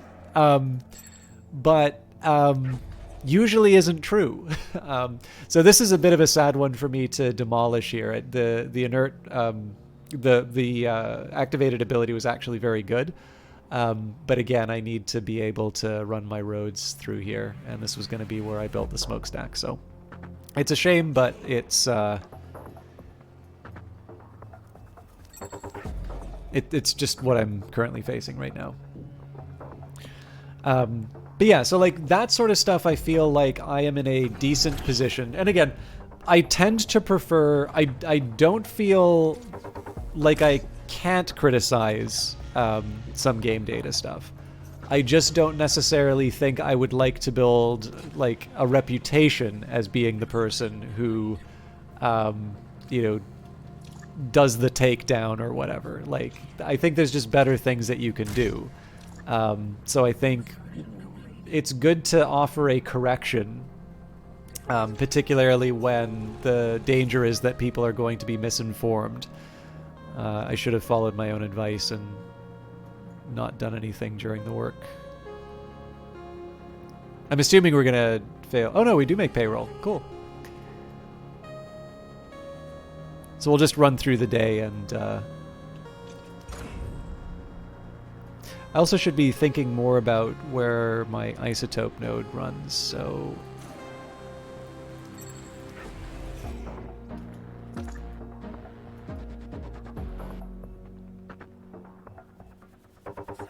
but yeah, I don't know. Like, I think criticism is decent. Like, this is actually something that I'm running into at work, is that there's someone at work who seems to be very invested on a machine learning method. And I'm trying to figure out exactly why they are really stuck in on this particular method. And the best explanation I've been able to work out is that it's because it's a machine learning method and it's an opportunity for them to apply machine learning, and like maybe that's something they can put on their resume, or otherwise like just sort of get the attaboy for doing the new fashionable thing. The problem is that I don't say this in the meetings because I don't see how there could be any benefit to me doing that. I think that's just going to wind up creating hurt feelings and, create trust problems. But I don't actually think that the individual proposing this really understands what they're doing, and I don't think they've done a very good job of justifying it. And in fact, there is a methodology group that they needed to prepare something for, and they weren't present for the meeting. I was, and I did my absolute best to give a charitable interpretation as to what they were doing. And then they asked me my opinion, and then I said, I will be honest, I feel that this is not. So basically what I left it at was, I feel that this has not been properly justified and it needs to be before we seriously consider it. However, if I were told that it is my job, right, my yearly goal or review or whatever, my performance evaluation is going to be based on my ability to deliver on this particular thing. Yeah, I need to get somebody assigned to cleaning, and I probably should have done that much sooner.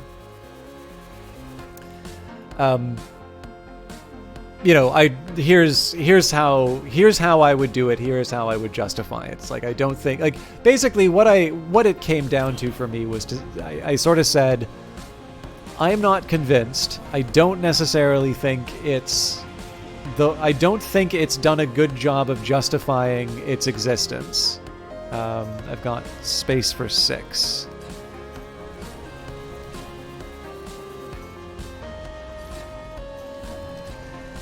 But if I had to, here's how I would do it. It's like I'm not making a statement about it being impossible. I'm just maybe making a statement about whether or not I think it's justified or necessary. And unfortunately, there have been more than a few meetings at this point on this stuff. I've never really had any of the questions answered. And I've tried to sort of make constructive cases for it. It's to a certain point here that I kind of wonder what the meetings are for at work. Because obviously, the way that they're being treated is sort of System Chalk says some things, and the game is to just be able to bat them away enough that some other person in a decision-making role gives the go-ahead or says, I don't really care enough about this to state an opinion. And I can keep my opinions to myself on these things, right? I speak up because so far as I can tell, my employer has hired me for my expertise. And I think it's important to say, hey, I don't really think we've thought this through. Perhaps there is a better way we could approach this. But I am getting the feeling on this project, and particularly for this individual, that there is quite a bit of themselves that's wrapped up in the methodology. And I don't I like stats, but I just don't care that much about stats to wrap my personality up in them, right? But again, right, so the thing is that I think there's an important role to play in terms of criticism, right? Because I don't want to be like that when I receive criticism for myself. I want to be able to try and take that and turn it into something that I get better at. So my thesis advisor when I was in university, an incredibly gifted economist, really, really, really sharp guy. And I would definitely feel really bad, I'd wasted his time if I came in with maybe questions that were not quite to the level that, again, in retrospect, maybe, there's some work I could have done on my own account that could have saved the trouble. And again, nice, very, very nice guy, really, really smart. Like, again, definitely someone I have a lot of respect for. But yeah, like, obviously not everything I heard was good. Like, there were definitely cases where I needed to, do more, or I needed to come more prepared. And it sucks to feel that way. Because again, it's always like, it would be wonderful if we lived in a world where like everything worked perfectly each time. And, you just keep hearing, storms of applause for everything that you do. But the drawback with that is potentially the reason why you're just hearing, why you hear that sort of stuff is because you're not challenging yourself very hard. And that's arguably an even worse place to be in. So yeah, I don't know, like, it's, again, this is just going to sound like really lame motivational talk or something like that, but it's, at least on principle, it's kind of how I would like to set myself up, how I would like to engage with feedback. But just to me, that's sort of the model in my head in terms of how, like, basically to ask the question, like, do I think there's any value in naming the person or bringing up the criticism, right? Like, if it seems like all it's going to do, and again, sometimes this is just about the person who you're interacting with, right? Like, if they're not going to take it well, is there really any benefit to bringing it up? And I'm obviously not one of these radical candor types.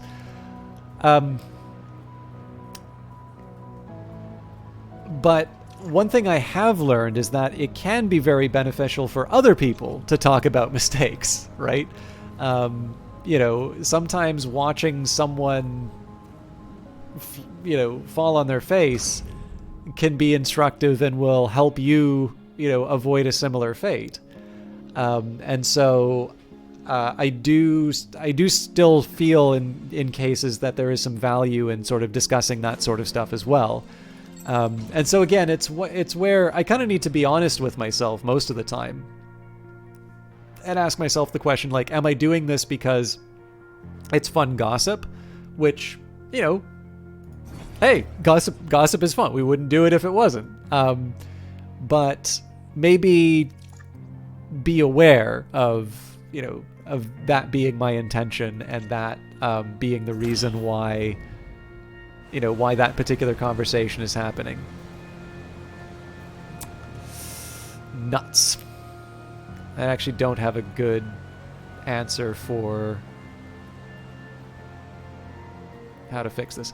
Okay, there's going to be a couple things I do. First of all, we're going to dismantle the power, and this is only generating 4, so we can get rid of that.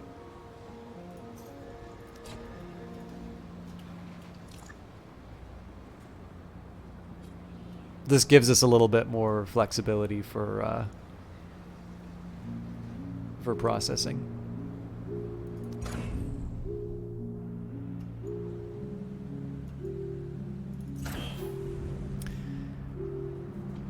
But yeah, like, so I don't know, like, if I were to do a Twitch stream of just gossip, that'd probably not be very fun to watch.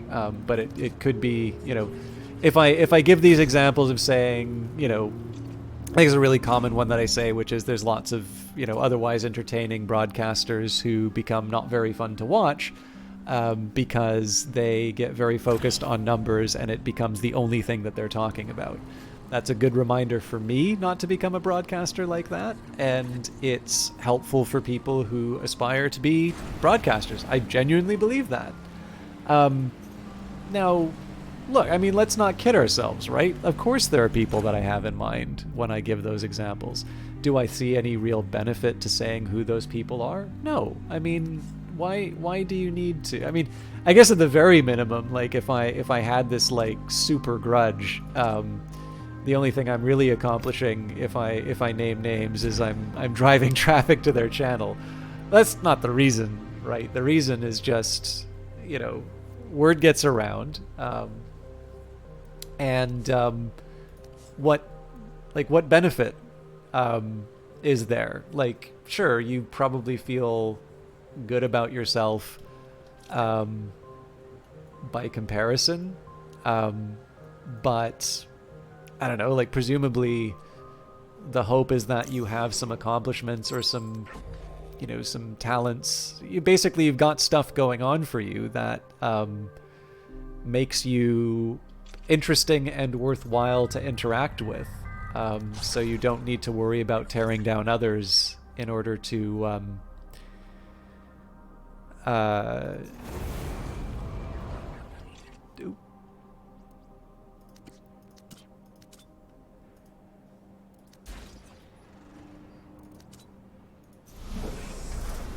I think I'll try and go for the upgrade here. I know this thing's short on is going to be short on fuel, but we'll take the hit now because we've got a bunch of storage. But yeah, anyways, I've flogged this more than is necessary. But again, it's just one of these things where I think I don't know. I guess maybe what it's come down to is like Fox has done a really good job of creating using the character who is so good at what they do that they can be, they can afford to be very rude to people, but they're just so indispensable that us mere mortals are left sort of just watching them behave this way, and there's nothing we can do about it. Now, this is, in fairness, this is like an old style of Fox character too. But like whether it's Gordon Ramsay or House or Bill O'Reilly, like it doesn't really matter whether it's in their news division or in their fictional material. Like that is a character that had served them very well. Yeah, see, I like Sherlock. But yeah, no, you're definitely definitely we're definitely on the same page. And I just I can't ever think I don't maybe I just don't hang out in the right groups, but I definitely have known some very, very intelligent people. And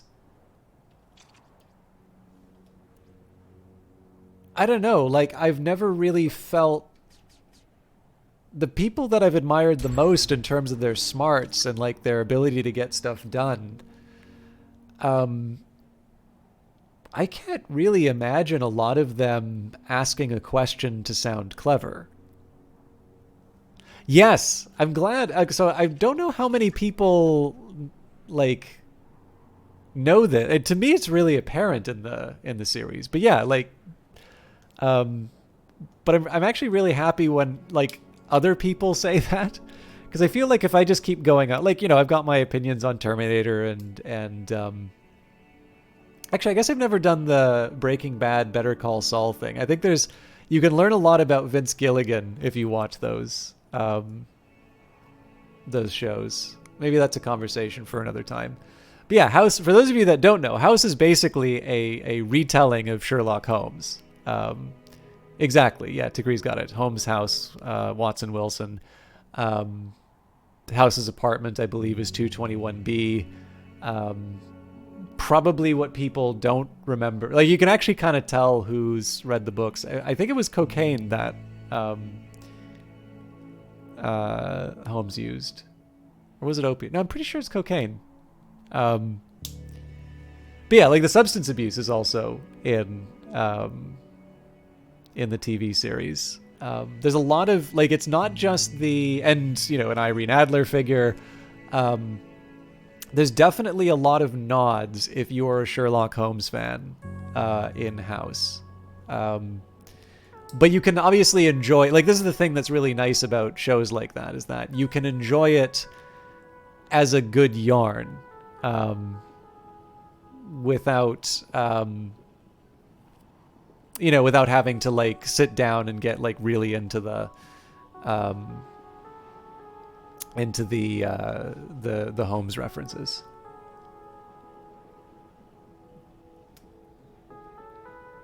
Oh, that's really cool. Do you have a favorite? Sherlock Holmes story? And hello, Algrins.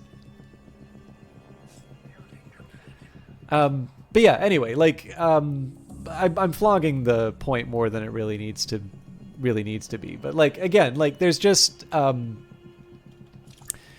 feel like personally, it is one of the things I need to keep in check, because I, like, at the risk of seeming full of myself, like, I do know my stuff on some stuff, right? Like, I have opportunities to sort of throw my weight around. So actually, here's a good example of this.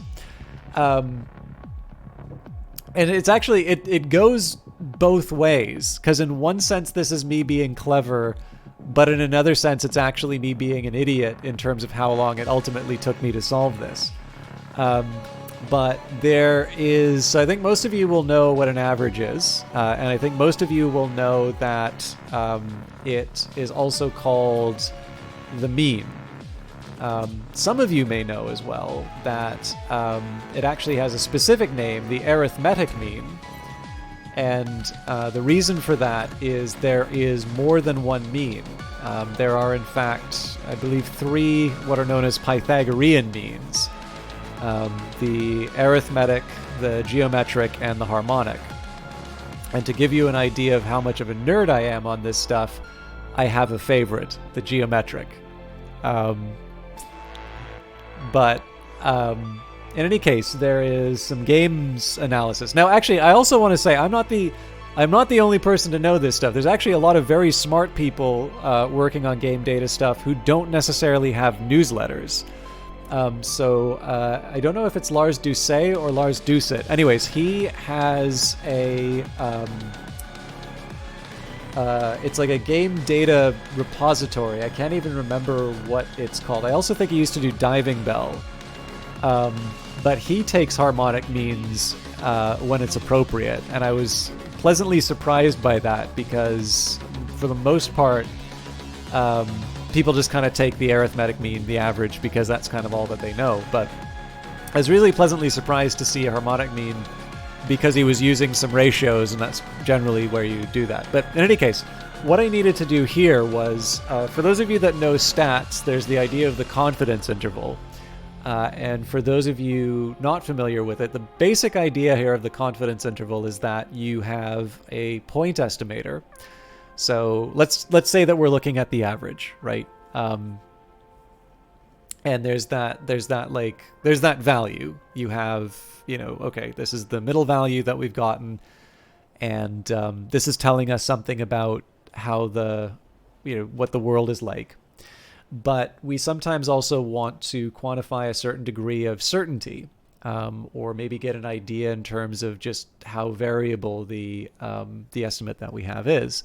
And generally for that, you use a confidence interval. And a really common one is known as the 95% confidence interval.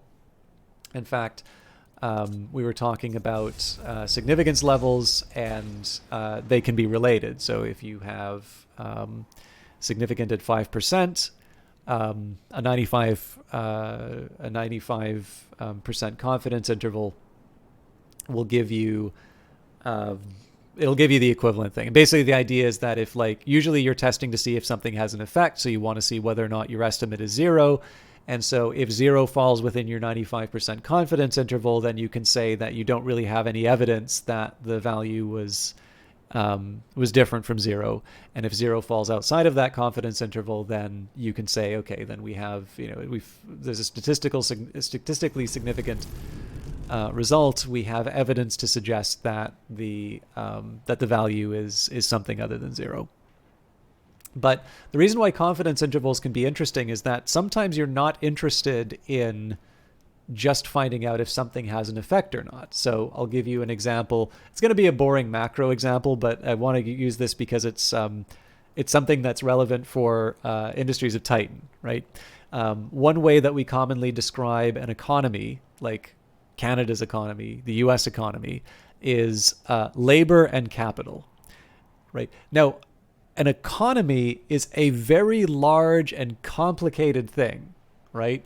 But economic theory, at least, has allowed us to sort of talk about these things in a way that kind of reduces it down to these two really important things, which is the machines and the people who work on them. So the computer that I'm working on right now is capital. The couple of hours that I'm putting into the broadcast and not getting my tea is my labor. And essentially the combination of these two things is generating a certain amount of, we would usually measure revenue, but of course there's an amount of utility that's being generated for people, probably above the amount that they're spending, especially because for a number of people that amount is nothing, which is fine. That's not a subtle dig at at the pricing structure. I wouldn't do this if I didn't accept those prices. But one way or the other, right? Like you can see that we can actually wind up describing a lot of behaviors this way, right? Barbershop. I got my hair cut. In fact, more than one haircut a couple days ago. And they have scissors, they have razors, there's those fancy little chairs that they put me in. Starbucks, right? We tend to think working at Starbucks as being low-skilled labor, but you're definitely not grinding the beans by hand. You are, you're going to use a machine for that, and basically, like, I'm trying to even think why the hell I was going on to this. Like, basically, like one of the things that you kind of work out is like sometimes it's just a matter of finding the right amount. So like, right now, at least in Canada, we have what's called a very tight labor market. And so one of the things that's happening here is that because workers can demand higher and higher wages, that's something that's contributing to inflation. And one of the things that's unfortunate about that is that you do want a cooling of the labor market. And this is really, really unpopular among a group of people because they're saying it's like, they want more unemployment. And it's like, well, if it's like not structural unemployment, if, the unemployment is people moving from one position that's not, not the best fit for them to one that is, and if it's one that sort of stops us from having to pay too much for goods and services that we want, then yes, that is actually a good thing, right? We're not asking that everybody be subjected to breadlines. Unemployment can mean a lot of different things. So some of this stuff just winds up being kind of finding a balance between the two. But anyways, I didn't want to go on this digression. I just have a tendency to do things like that. What I did want to highlight though is that there is quite a bit of interest in terms of figuring out sort of the elasticities of labor and capital. Basically, if you add an additional unit of labor, if you add an additional unit of capital, what is the effect on the overall economy? What's the effect on output? Because if, adding another unit of capital will have this, preposterously large improvement in terms of overall output, then you may actually want to see something that probably would not be the most popular policy, some kind of a tax break for some sort of investment. But that in the end, the benefit to society would be very, very large. And so, that would be the grounds on which you do that unpopular thing. If, on the other hand, you were to see that, labor would improve the output by a very large amount,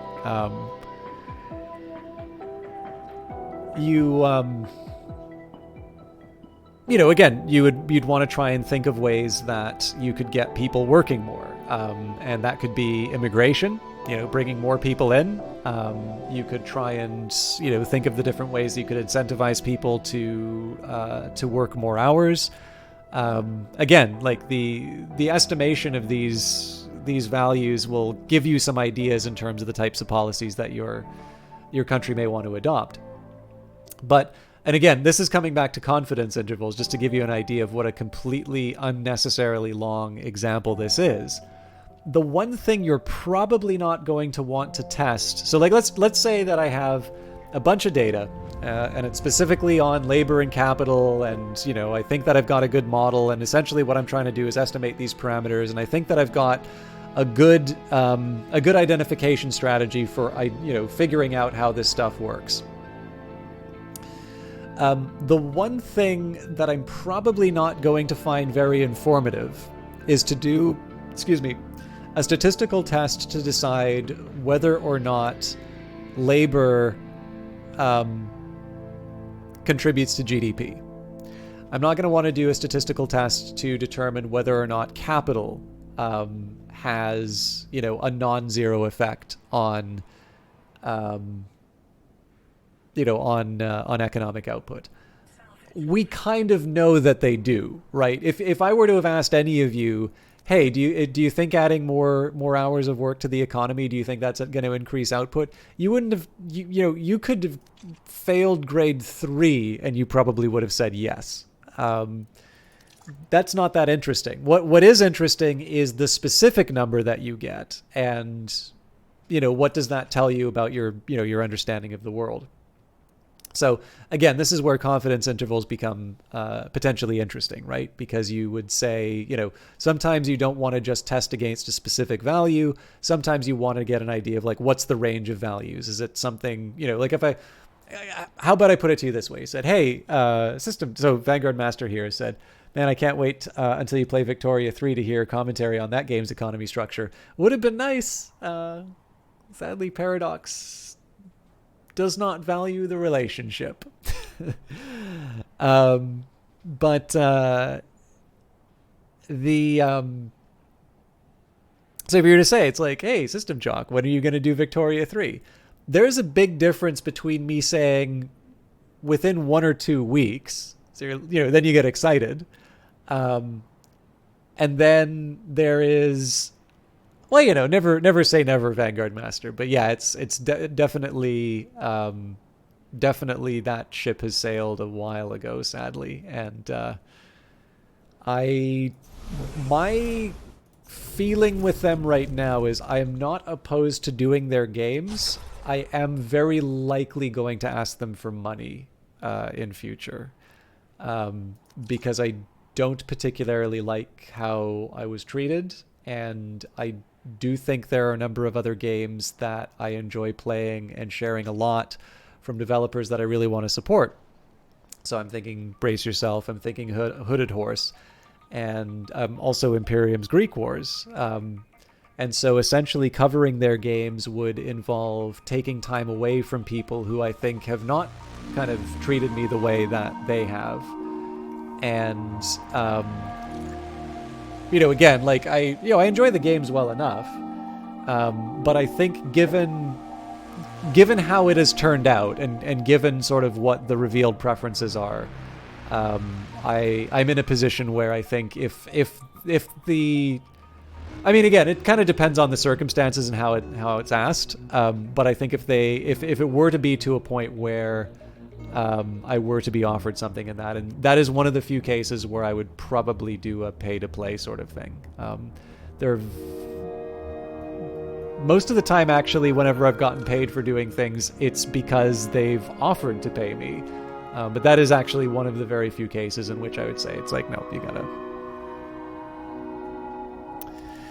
Yeah, sort of. I mean, I can go. I don't think it's very interesting, and I don't think it's probably good for this broadcast if I go into like excruciating detail. But if you want to know exactly what happened, I can tell you. There is no like formal thing. Like the thing is that if there was a formal note, then it's like, okay, that's unfortunate, but like, yeah, that's how it works out. It was actually not a formal thing, which bugged me, because I had built some plans around it. But anyways, I don't. I'm just kind of going into those details just so I don't want what you've said to suddenly become the new canon, let's say. Anyways, neither here nor there. How do I make space in this terrible, terrible place. Okay, well, one thing I can do is put down these waste receptacles. I think there's probably a lot of time that I wasted doing this, waiting for the last road. I think what I can also do is stick down a conversion capsule. Actually, I can put down a bunch of these.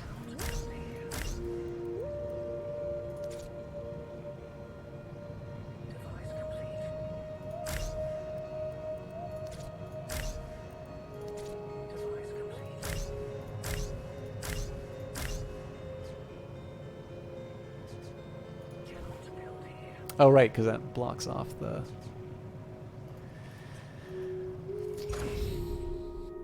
But yeah, sorry, where I was going with the confidence interval. So again, this I'm gonna try and bring this thing back onto the onto topic. What I was looking for. So there's this thing called the heart. So okay, so basically, confidence intervals will give you. So if I tell you, in 1 or 2 weeks, everybody gets excited for this thing happening. If I tell you, within 1 week to 15 years. You're not going to get that excited because that is just such a wide range of possibilities as to be meaningless for any kind of future planning. And this is why confidence intervals are helpful and important to calculate.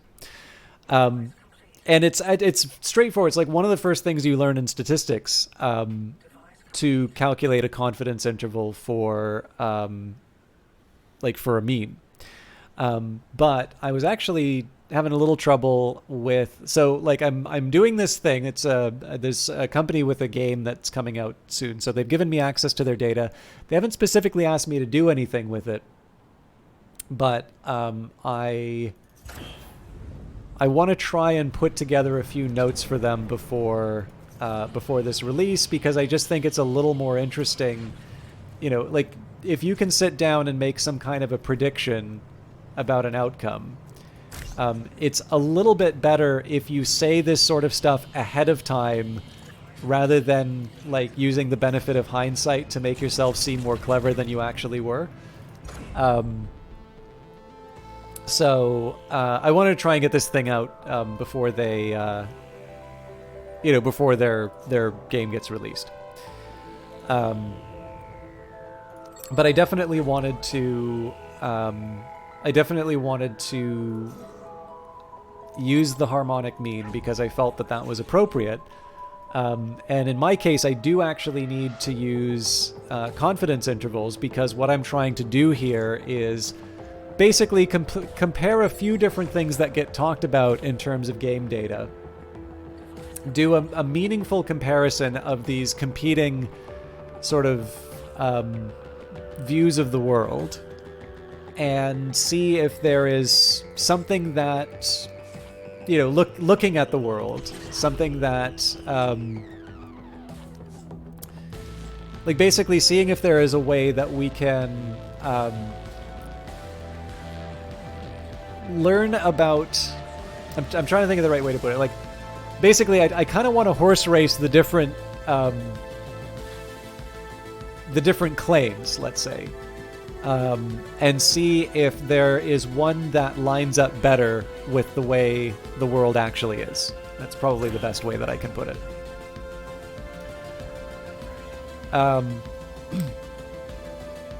But what I didn't really realize... Oh, you know what? We can get rid of the isotope workers because we don't have any...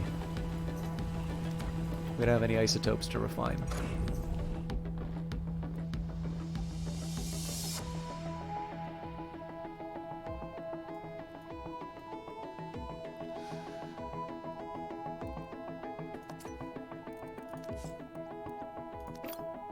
And this will hopefully help me out with my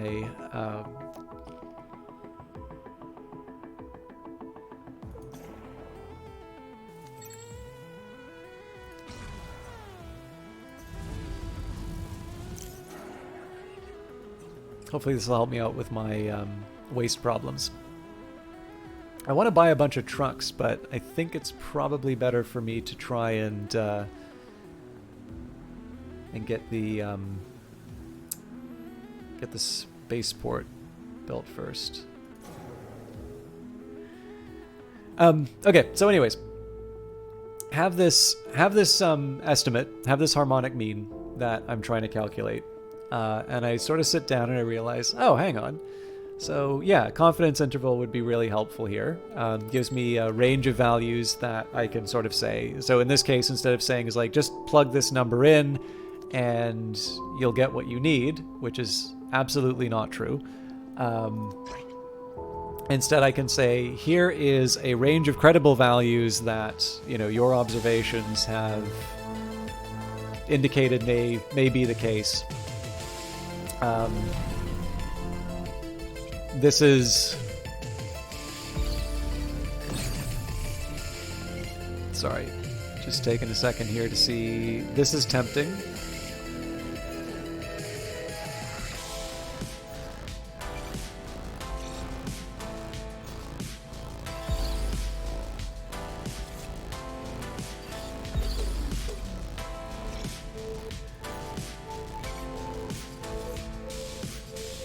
Okay, I'll live with that.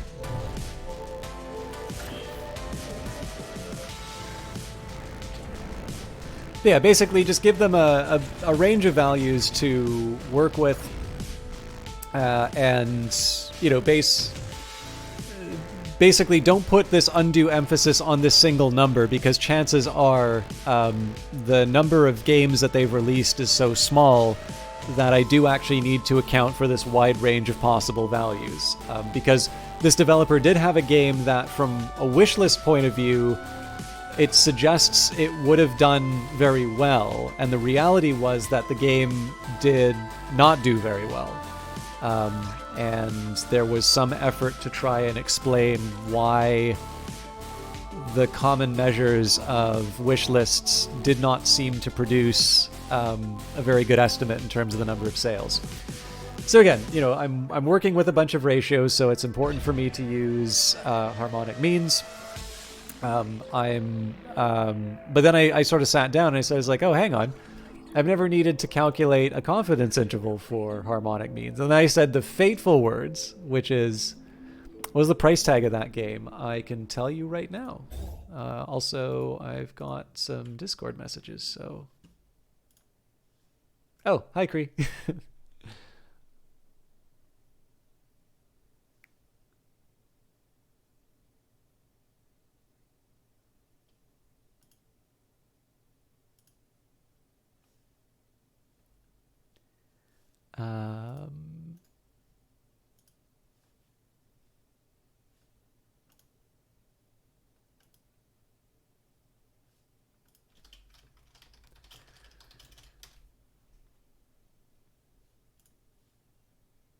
Actually, obviously, okay, it's not great to talk about the game not selling all that. Actually, yeah, hang on. I don't know if they've actually specifically said. I was tempted to say who it was, but I should, on the odd chance that they didn't want that to be said, I will hold off. The game, though, is cost $21.99, and then their next game, interestingly enough, which did significantly better, but I don't think that did significantly better because of this price point. The other game was $19.99. And I will confess, I'm actually a little surprised that this other game, I was a little surprised that this other game didn't cost as much, because I'm just taking a look, like when I look at the games that they've released, so $14.99, $14.99, $9.99, $10.99, and $22.99, $21.99, $19.99, $19.99. And I know the $21.99 was surprisingly did surprisingly poorly compared to what I think they were expecting based on wish lists. The $19.99, to my understanding, did very well. At least they seem to be happy with it. And then the other $19.99, I haven't heard a lot about the success on, but I'm guessing if I take a look at the number of reviews, it's okay, but it is a comparable number to this one which we said wasn't so good. So, tricky. I mean, again, it also kind of depends on how much people spent on making the thing, right? Because, like, I don't know, it's like any business. You know, if you make more than you spend, you're doing well, right? But yeah, so I think I don't know if the price tag was the reason for the problem, Vanguard Master.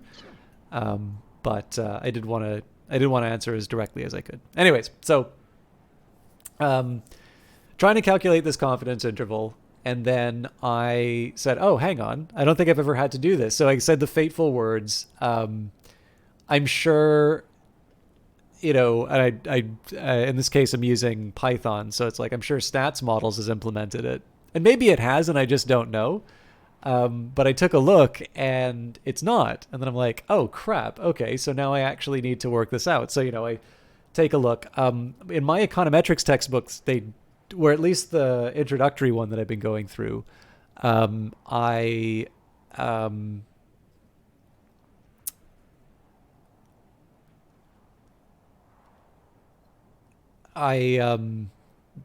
didn't mention the other Pythagorean means at all.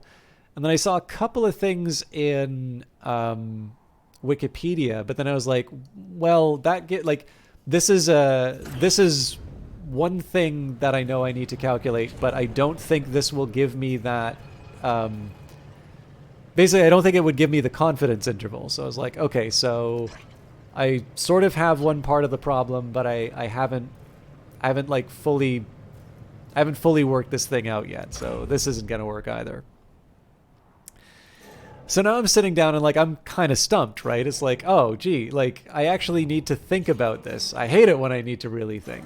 And, you know, essentially what I did, like, I'd argue probably the advantage that I'm bringing to most jobs that I do that are statistics related is not necessarily the fact that, you know, again, I can pull some random thing out of thin air and say, you know, oh, yes, of course, here's how, you know, this is the automatic, you know, just automatically know, here's the way that I calculate, you know, a confidence interval for a harmonic mean. The advantage is that I know, number one, I have roughly an idea of where I'm supposed to, you know, where I should look to get this kind of information. And then number two, this is a real shame here. I'm obviously really well built up, but I don't have the money to be able to get a spaceport down.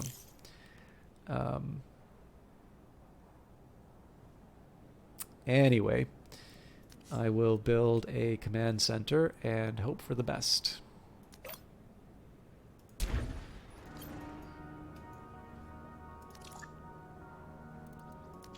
I guess I can start the highway.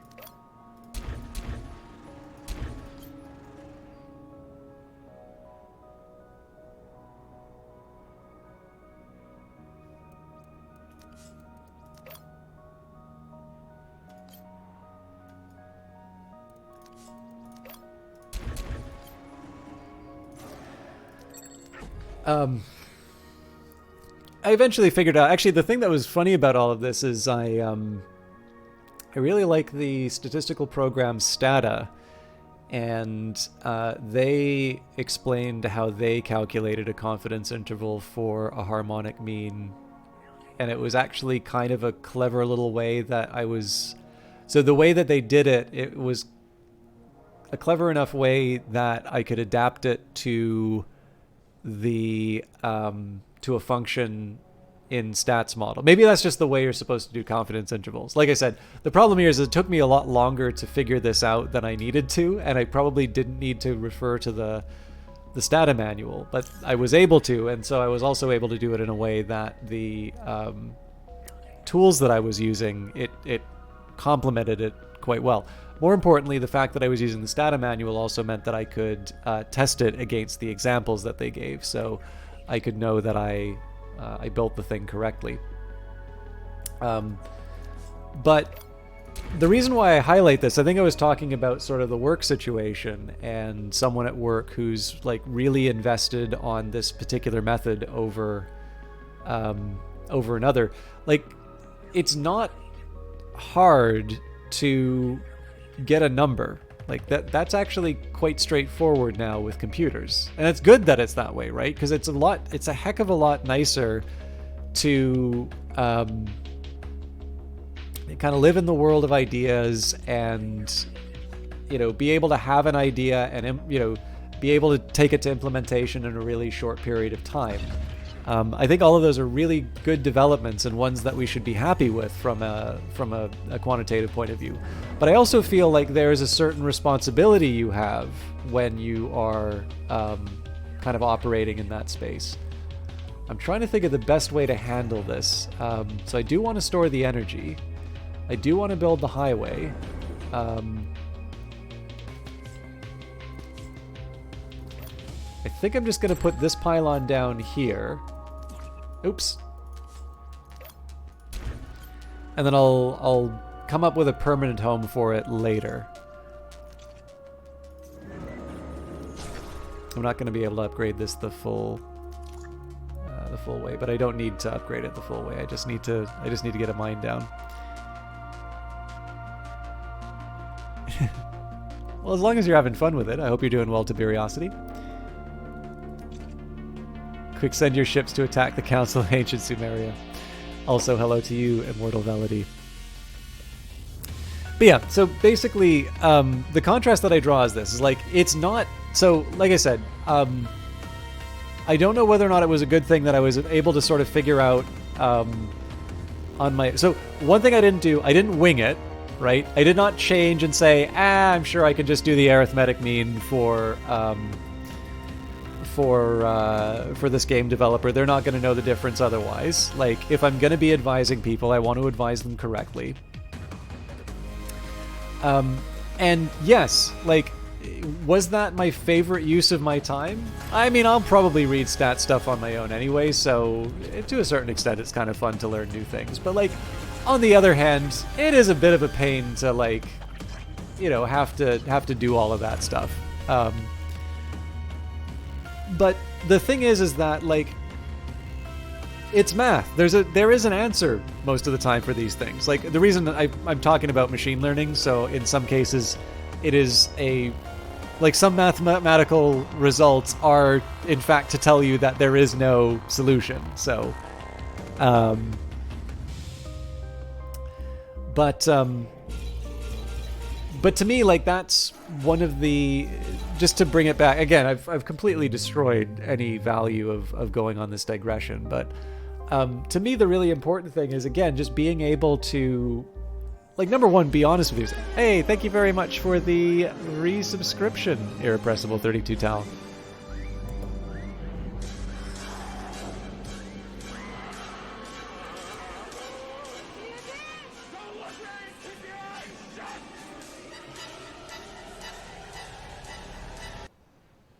I definitely prefer it to pretending I know everything, for a start.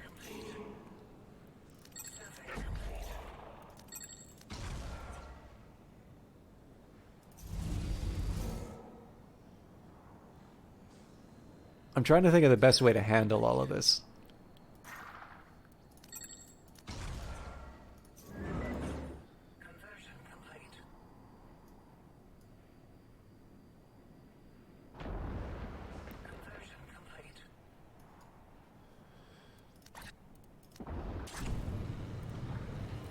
But on the other hand, like, I think the other drawback is that, and I know there's some people in PhD programs who are like this.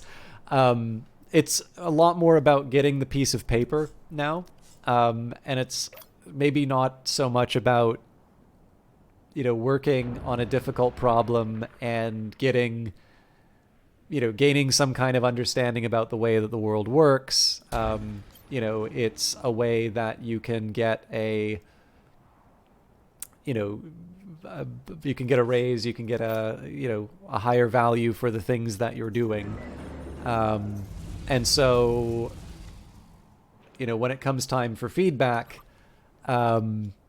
people who challenge a particular way of doing things, right? If you're really married to a particular method, and that person is taking away your toys, basically, I think I'm actually, weirdly enough, if I upgrade this energy pylon enough, I'm going to be able to reach the mine.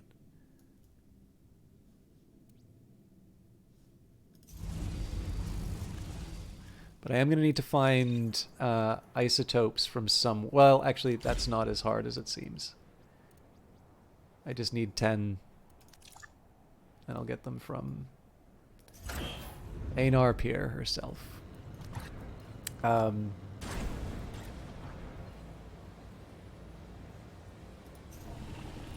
don't know. Anyways, I need to shut up.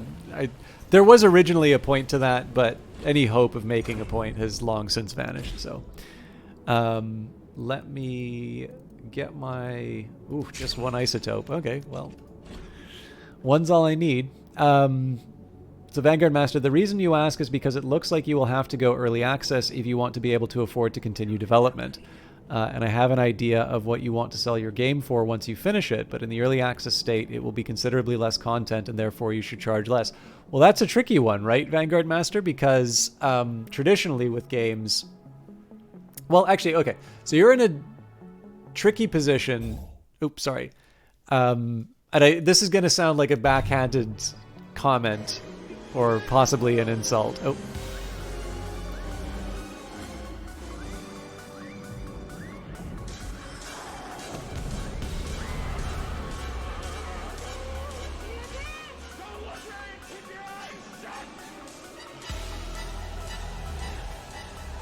Mad King Brutos. That is a name I'm always happy to see. Thank you very much. 2 years indeed. Thank you very much for continuing to support the channel. That is a name I'm always happy to see inside of chat. Not that I'm unhappy to see the other names as well, but there's just some familiar faces that inspire particularly fond memories. Thank you very much. But yeah, no, like, so where I was going with this is that, like, one thing that may be working in your favor with that strategy is not a lot of people know about your game, which incidentally is also a risk to your project, right? Because if you are relying on continued financing for through early access for development and the money doesn't show up, that's a problem on its own. And, you know, at that point, I guess the question is the project viable? And if not, like, what can you do in between to get you to creating that ideal? But I was just thinking, like, you know, there's a lot of early access games, and I think they are the ones making the right choice, if I'm completely honest about it. That basically they charge the full amount up front, just the same as any other game that, you know, when you buy the early version, you pay up for that as well. That doesn't necessarily work for everyone, and that's not even necessarily the best way of going about it, but it is definitely an approach. Oop. This will make a fine addition to your badge collection. The rebellion Well done, thank you. is guided by the hand of righteousness, Founder. Nothing guides your counsel but greed. So we have a stronger defense turret this time, which is good, but we're also running out of fuel, which is not so good. But yeah, so I think the fact that maybe fewer people know your game may work in your favor on this, but I know the one big drawback that I think people potentially run into on this is the danger of undervaluing their game. But you make a good point, which is that to a certain extent, there's two things you're doing with early access. In one sense, you're trying to get people to support a dream, and there's a certain amount, like, people essentially are backing for a certain amount that they're backing for the game that it will become as much as the game that it is. Although Steam's pretty clear that the thing you're buying is the game as it currently is. So with that in mind, probably that would be an argument for a price that is closer to the full amount. On the other hand, and of course the other argument for the price that's the full amount is like, you need to still make the game, right? So there is also the very practical consideration that it costs a certain amount to make a game, and obviously you need to make sure that you're taking care of yourself as well. So the one thing you also don't want to do is price it so low that essentially you're at a loss. But again, like if someone who's an early adopter, an early fan, it's at an enticing enough price that it creates enough of a buzz. Like people start playing, people start talking, and you can rely on that buzz being formed. And again, it's kind of up to you to decide whether or not you've got a game that is going to be buzzy enough to sort of generate that attention. Then presumably, as more features get added, the price goes up, or as more people become aware of it, you're working on you raise the price because you can sort of afford to have more people be turned off by that price value.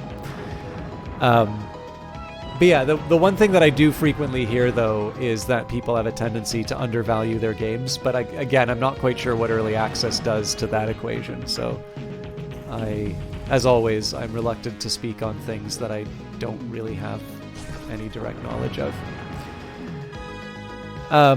Anyways, sorry, and you've been trying to figure out what those values would have to be so you don't shoot yourself in the foot and not charge people for something that's not yet finished. Well, yeah, this is the thing, though, right? Like, I think if you look at a lot of early access games, they have not had a problem. Like, so I don't think the price for Industries of Titan has changed since it first came out into early access. But this is definitely a much more fully featured game than what they had originally. So there is at least some example of people successfully being able to charge the full price for the game. But obviously, Industries of Titan has got a really attractive visual style and a very attention-getting name, and they're an established developer. And so what's true for them may not necessarily be true for somebody who's just starting out. Also, I saw a dislike of mathematics, and I can assure you, Mad King Brutus, I like math, but I'm bad at it, so we're probably in the same boat. Where else were we? Just pulled down a Notepad update from the Windows App Store. The future is now. I got to see this now. Holy crap, you're at 10K? I had no idea. Thank you very much for all that support, Mad King Brutus.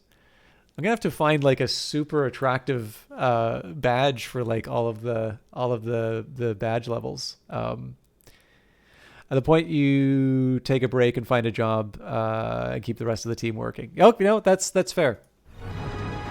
But yeah, so when you said I've got a thick skin, like what I had to say wasn't necessarily all that mean, but like it's more just an acknowledgement that I know you've had a bit of trouble getting the attention for the game that I think you want for it, and that gave me pause in terms of what I was saying in terms of the idea of potentially eating some of your seed corn, basically through it's a badge with a bearded maple leaf.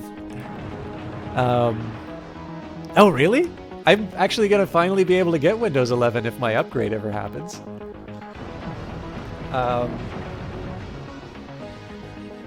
But yeah, no, like, so basically, where I was going with all of that was just, I had one conception of how that pricing works. And then I sort of sat and thought a little bit more about it. And I was like, well, like, if my worry is that you have too many players that are buying at the low cost, isn't that a nice problem to have? And like, isn't that, like, wouldn't a Kickstarter have presumably have turned out in that case?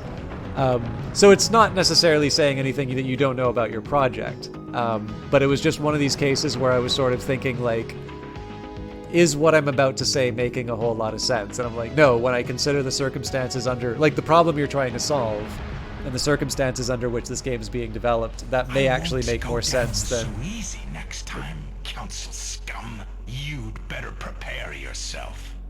That Way probably ahead of him, aren't we, Founder? it's probably something that I needed to think about a little bit more before I like had a firm position on. I need to shut up. Yeah, now I can get excited about tabs and Notepad. Again, assuming that I ever get my motherboard and that it works. Anyways, I'm sorry guys. I know I've been rambling a whole lot and not like I don't mind rambling, but I do mind rambling that like doesn't wind up going anywhere. And I think probably just the days catching up with me. Is this what it's like to get old? I don't like it if it is. I haven't even gotten my tea. I was going to get some extra tea an hour ago because it's kind of cold. And my knee aches. And there's kids on my lawn. That was your thinking as well. Because you were offering the game at a reduced price on Kickstarter and GoFundMe, so it takes an income hit to get the money to actually make the game to begin with. Then that's worth it instead of holding on what you want to sell for and in the end and getting no traffic. Yeah. I've always like there's a thing that I'm working on with someone right now, and I feel that they've gone for discounting too early, because I think the problem is that what they probably need is for people to become aware of the project rather than people not necessarily valuing the project. Now I can't say that for sure, but that's my feeling of what's happening on this thing. But on the other hand, I'm not the one. Like I'm not the one who's like not gonna make money if it turns like I guess like there. What I think about the world isn't as relevant here, because in the end, this this project,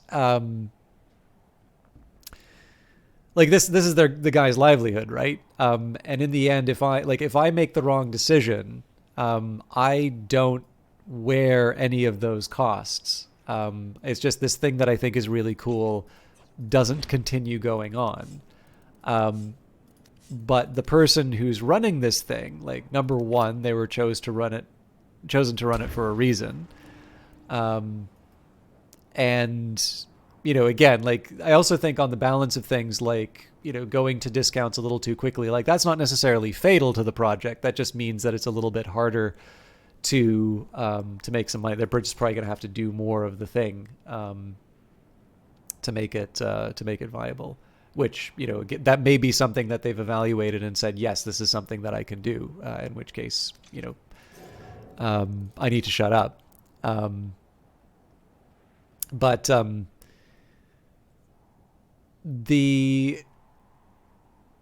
I guess going on a lower discount, if that is something that's going to get attention for a project, I suppose is just another way of paying for marketing. I've never really thought of it that way. And I'm sometimes a little worried that may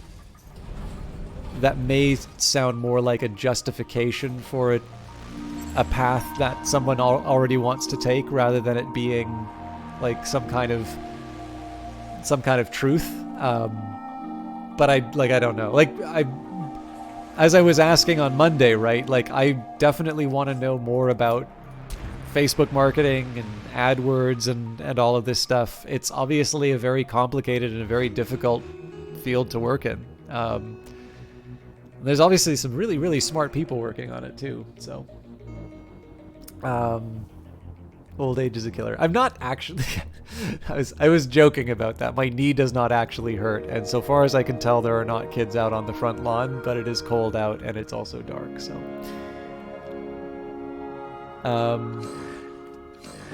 Whoa! That's no good.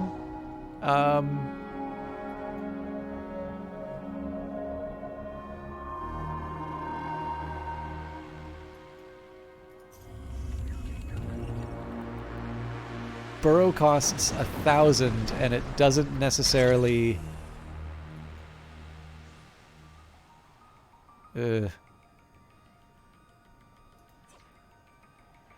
I think I'm just gonna have to eat this. That sucks.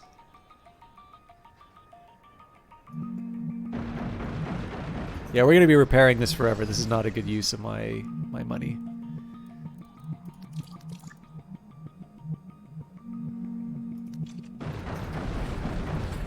What I'm hoping is he doesn't follow all of this stuff up to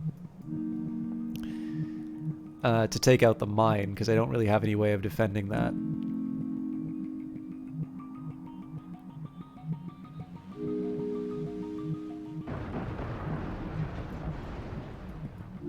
Oh God!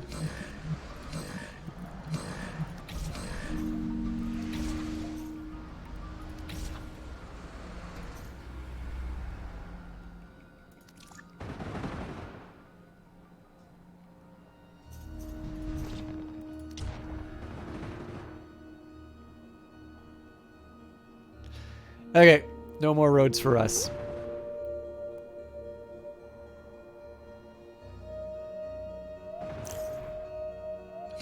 No way. Oh, that's so bad. Yeah, please go ahead and post the GoFundMe link, Vanguard Master.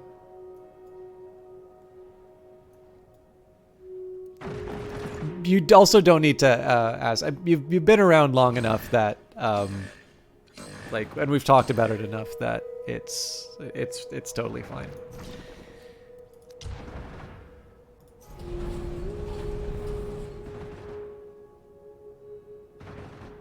So I'm hoping we at least got some... Oh, God damn it.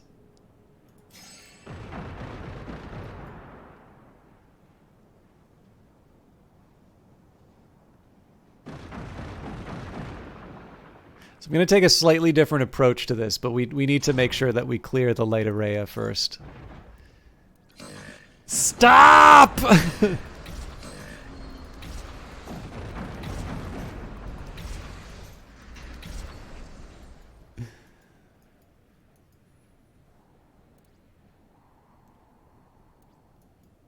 I can't actually bring any more people into the... I can't make any more factories until I get isotopes. And we were working on it. Oh, crap. So I shouldn't have hit destroyed. I should have hit... Oof. Yeah, I wanted to salvage those resources. Okay, well...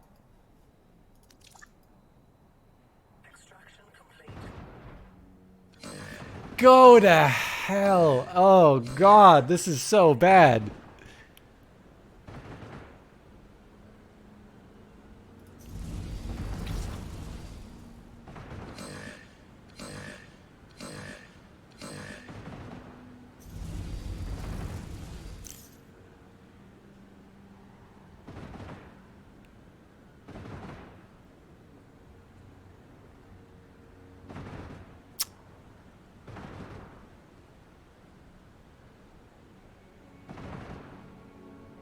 So basically, the way I'm going to get around this is I'm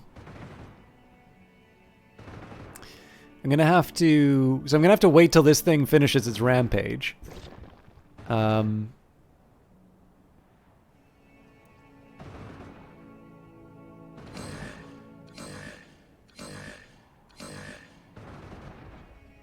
Okay, there we go. So what I'm going to do here instead is I'm going to take production. We're going to build the mine here. Because again, the thing that we need right now are the isotopes.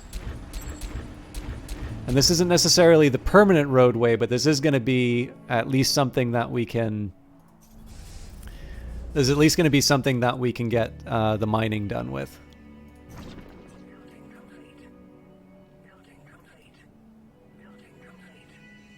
And then, of course, once we've got the spaceport ready to go, or the shipyard ready to go, then we can throw something nastier at them. Also, we are getting killed on fuel, so we're going to turn off the energy plant temporarily.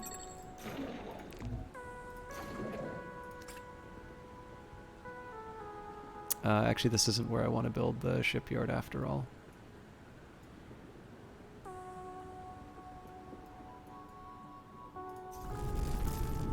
Oh, Jesus, it's the work shift. Should have thought that through.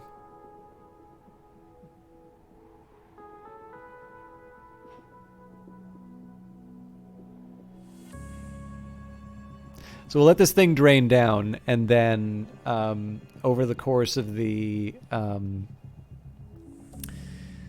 after the work shift is done, then we let the fuel turbine recharge.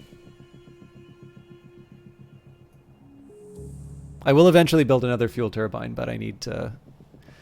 I've obviously mismanaged things, so I need to kind of catch up and... Oh, actually, hang on.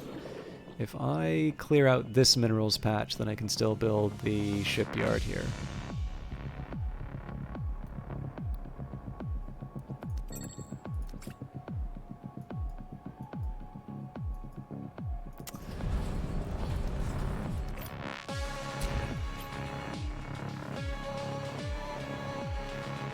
I should have built that a lot sooner.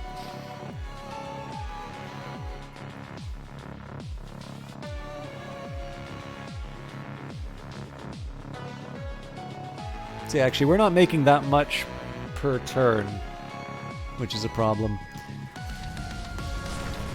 I think the problem was I kept looking at the projected end of day balance as opposed to the amount that we're actually making, so I obviously have too many workers.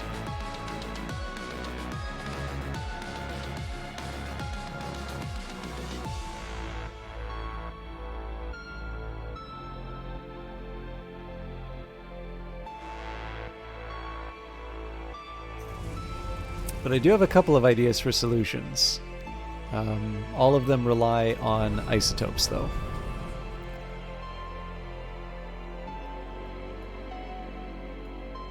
Ah.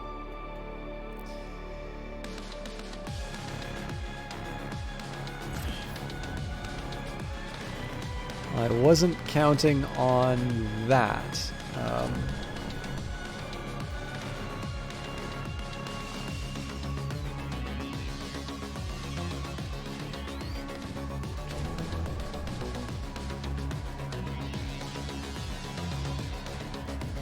Also, I do not actually have a fuel problem. I have a sanity problem. Well, okay, so I do still have a fuel problem, turns out.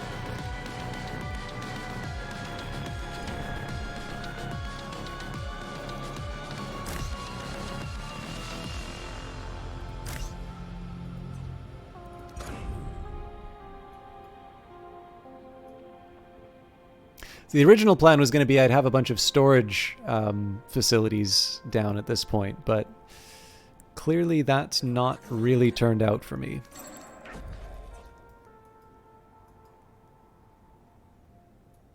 Device complete.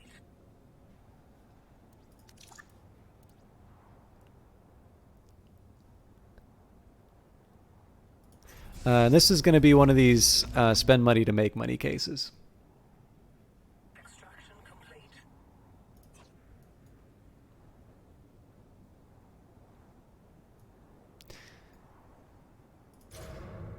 So the plan here, I need isotopes. So basically, I just bought a bunch of trucks to be able to transport any isotopes that I mine out.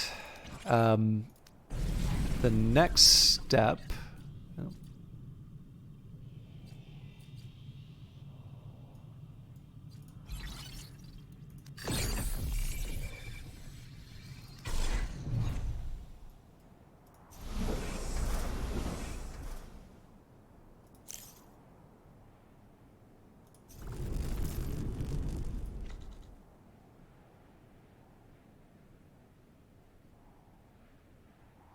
I'm just going to keep flipping this thing on and off while we refuel our reserves.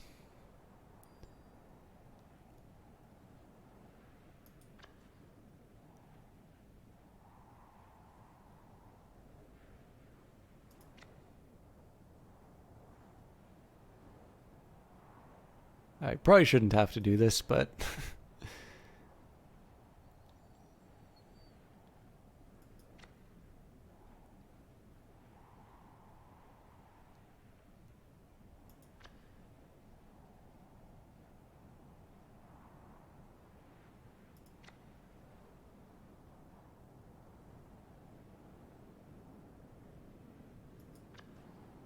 So just to reiterate, all of this stuff is temporary, but until I have an ability to sort of maneuver my defenses, i.e.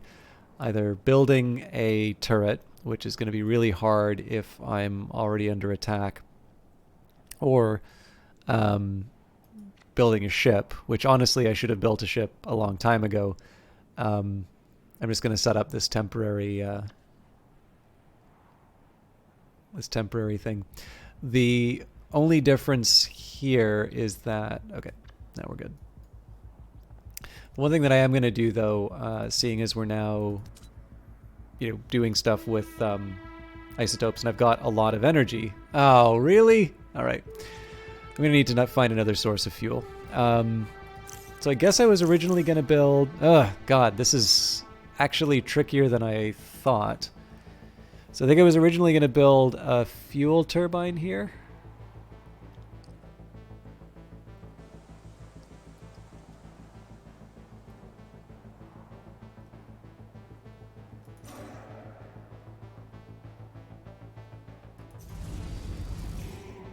Okay, I have a plan.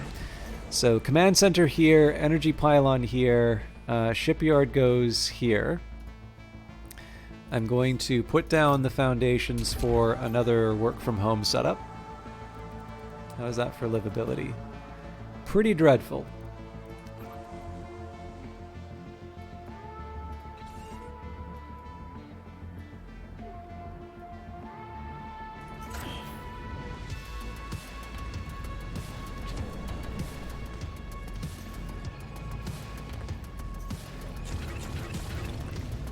This is probably just going to be locked up forever, and I'm not going to be making enough money, but...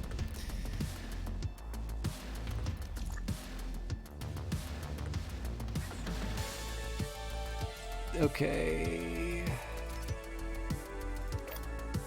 So, command center. So I'm building the command center just so I can have some range to put down a fuel turbine in this area. Connect you... I'm going to turn off the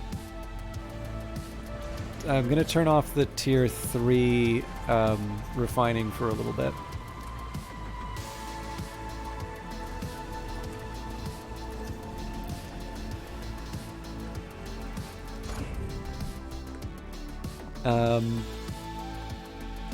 Basically we're going to build a second and possibly a third work from home setup here. And it's, again, not ideal, but until I have a more secure source of isotopes, I think I'll just try and get as many bodies on the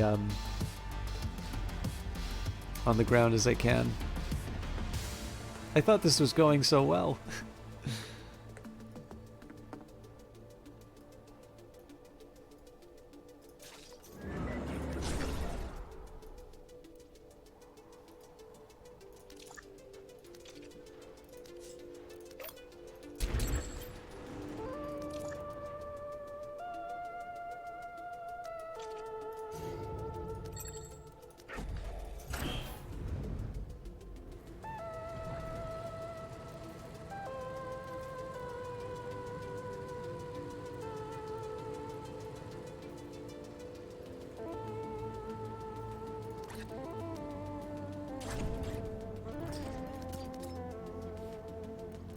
Okay, usual story.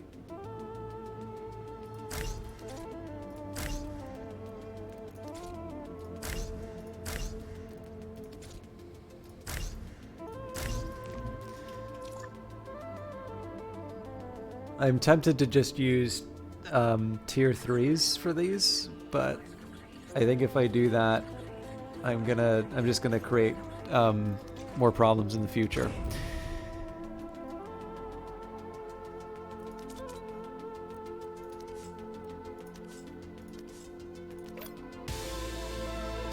Okay, so we're gonna have to upgrade this one at some point.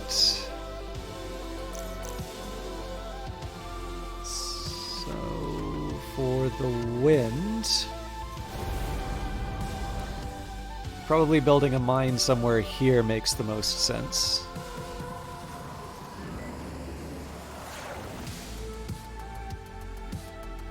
So mine, yeah. I guess it depends how far the command center range goes.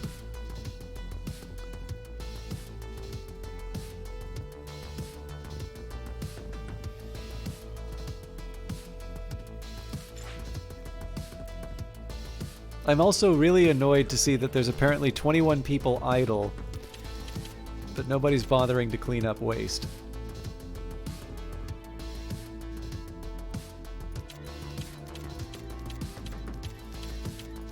It may be that I haven't given them a place to move waste, but that's gonna change really quick.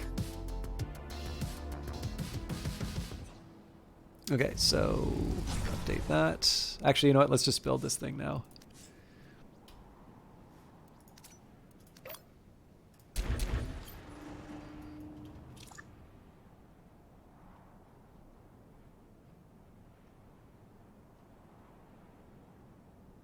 It's definitely Industries of Titan.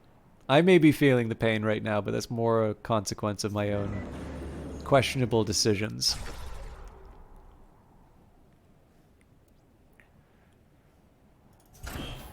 So what's the story with these tier 2 minerals? Is it just they're just not picking them up? Okay.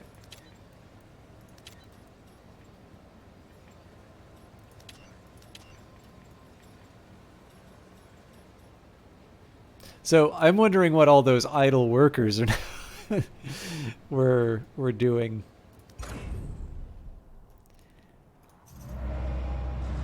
Anyway, this is going to be specifically dedicated for waste, which I think we've been wanting and needing for a long time.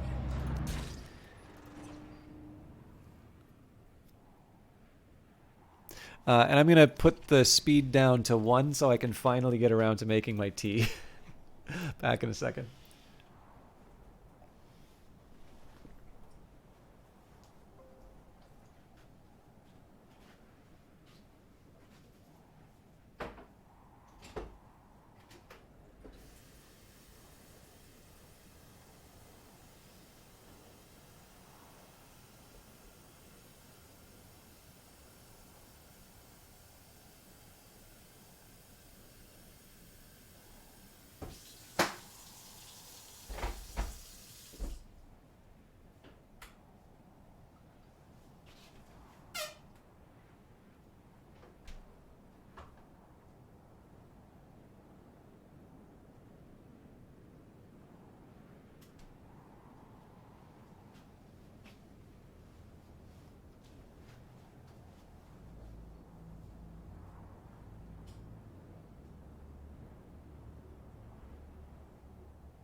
There will be no talk of unions in this city, Corp, Mad King Brudos.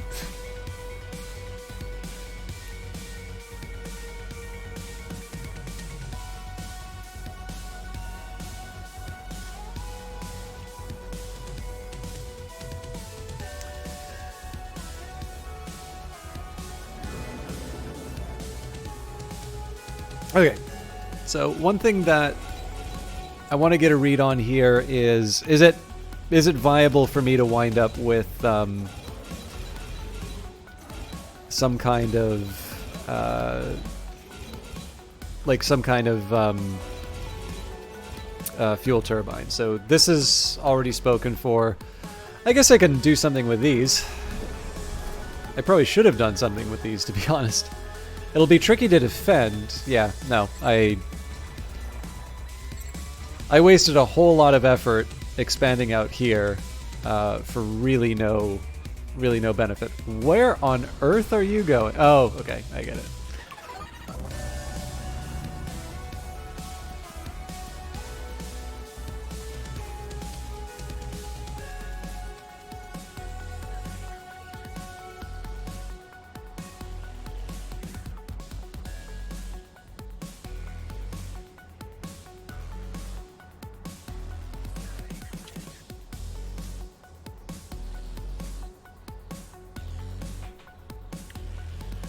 Okay, so we're sort of on track to write some of the early. we're like, I definitely made some really dumb choices, and I'm gonna pay for them. But I think my reign of error is over. I think I'm gonna be able to make this work.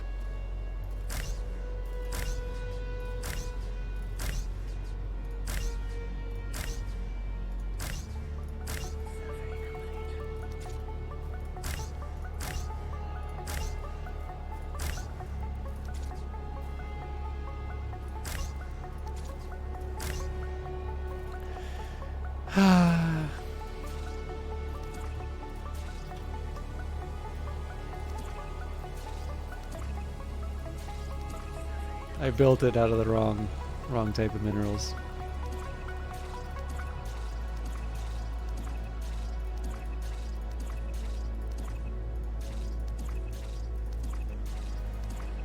Thought it was a little suspicious that I was able to build so many, but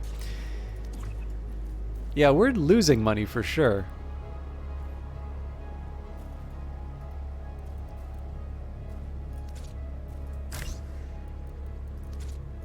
I'm assuming it's because I've got people who are about to be converted, and they're sort of stuck in limbo.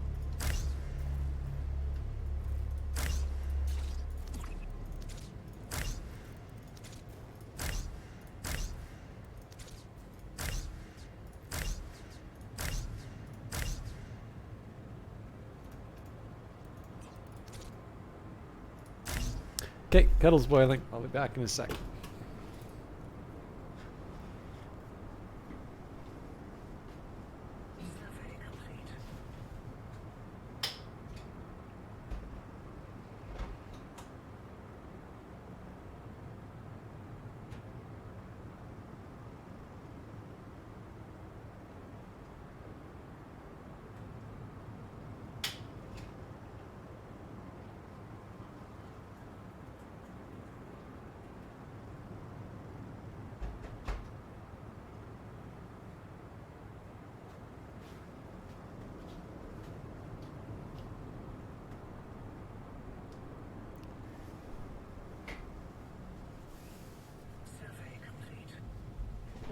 So I can offer a summary of sort of the problems that I've been running into and how I'm going to try and solve them. The main problem is that I'm not able to defend my Citicorp right now unless I build sort of these fixed defenses in the form of the defense towers. Let's make that a priority. And the problem there is I don't really have the isotopes to be able to do that reliably. And in order to really build the isotope infrastructure that I want, I sort of have to it's kind of a chicken and the egg problem, as we saw up here. So I've built sort of a temporary mine. I don't know how effective it's going to be. How are we?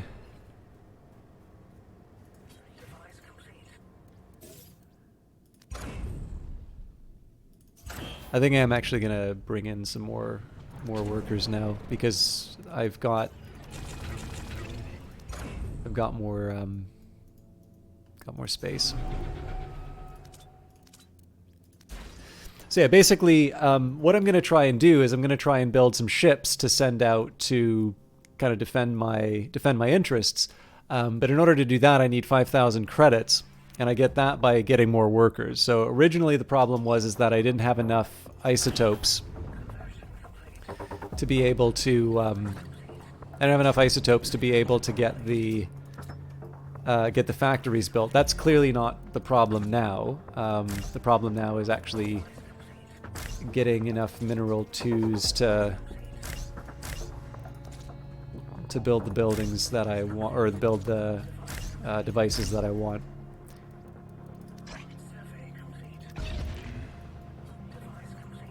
But yeah, at this point here, basically, where I can, I'm gonna just build as much stuff as I can, fill it with as many people as I can, and we'll demolish all of this eventually. But for the time being, I'm just trying to get enough credits to be able to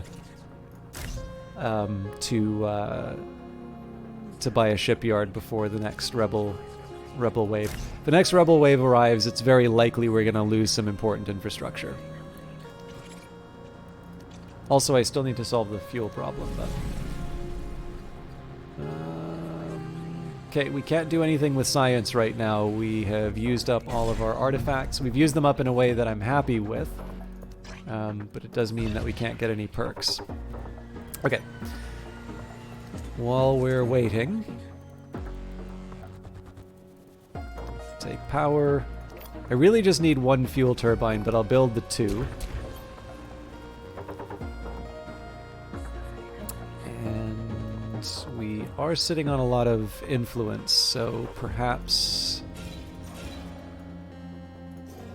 we'll grab anything that gives me isotopes. Those are a pretty high priority. Should probably spike any obsidian ruins just because those are expensive. Oh, hang on. Artifact patch.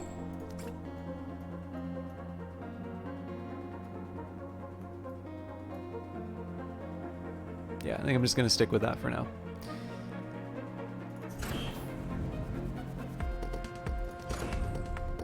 Okay, so these... We're getting close to the end of the fuel, but I think we should be able to get... we should be able to handle what we have on our plate. Hopefully we've got some more tier... Yep, more tier 2s to work with, so again... 2 monetization stations for every habitat, and then of course we still need to fly the ships in. The good news is that every time we fly a ship in, we get influence. And then I gotta build another one of these things, which do tend to be a bit of a pain just because... Oh, hang on. How much you want to bet I didn't build a bridge? Oh, I did. Okay, I'm not as dumb as I look.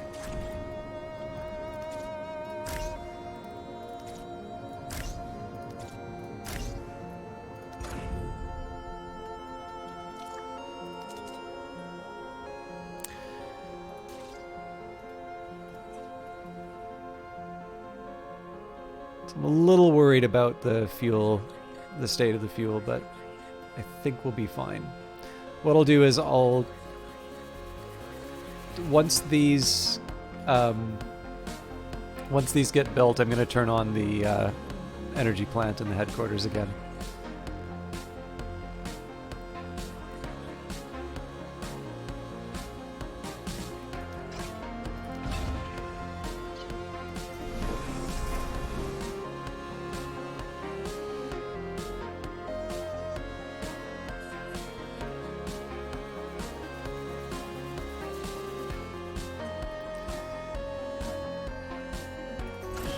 Okay, we've got a few more tier 2s to work with, so we will lay the groundwork. I usually do the inner ring just because it's a little easier to get the pylons down, and then I start with the habitats because it's easier to bring people in and then make work for them than it is to... Like, the most frustrating thing you can have happen is have a ship which, like, is exactly what you needed, but not have enough spaces available. So where I can, I try to avoid that.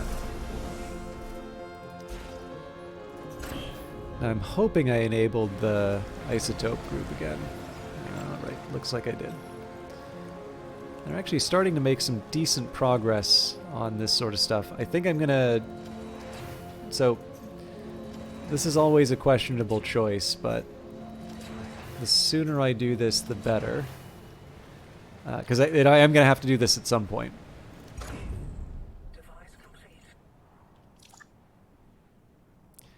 And I feel comfortable enough in our position that I can turn this generator on. I'm also probably cheating a bit on my employee limit, so let's just spike these conversion capsules. Yeah, we actually have more employees than we can afford. Well, we can afford them, but we're over the employee cap.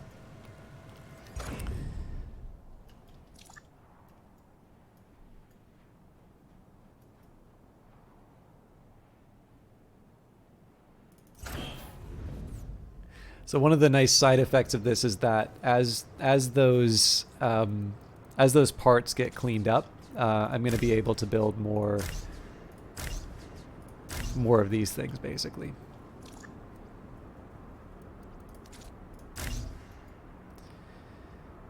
So let's see if we can get more people. At this point, it's really up to the ships. I think it's fair to say we're probably not going to be walking away with... Well, okay, there's a couple things I can do. We can request credits. Does that help me? Yes, it does.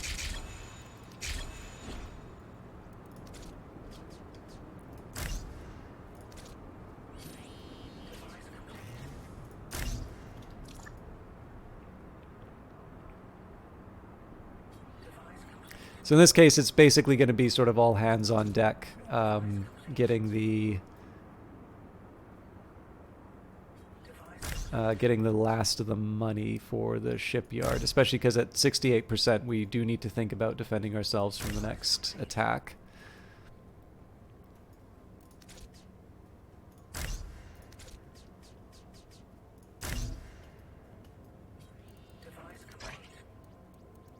It was a shame. The 11 would have fit very nicely.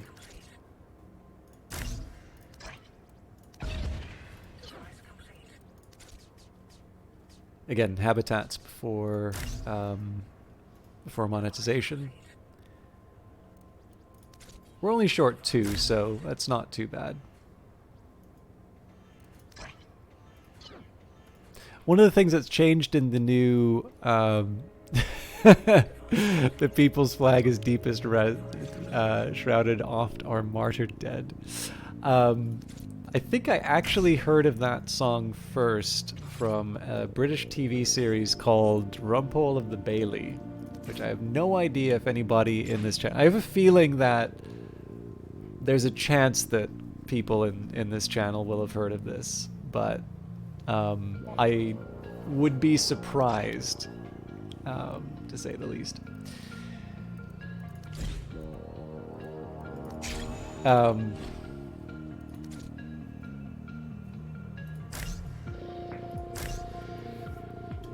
was talking about this with someone. There's a broadcaster where I'd used to have this like joke of surprise communism with them. So basically, part of it came. So like one of the challenges that came up was that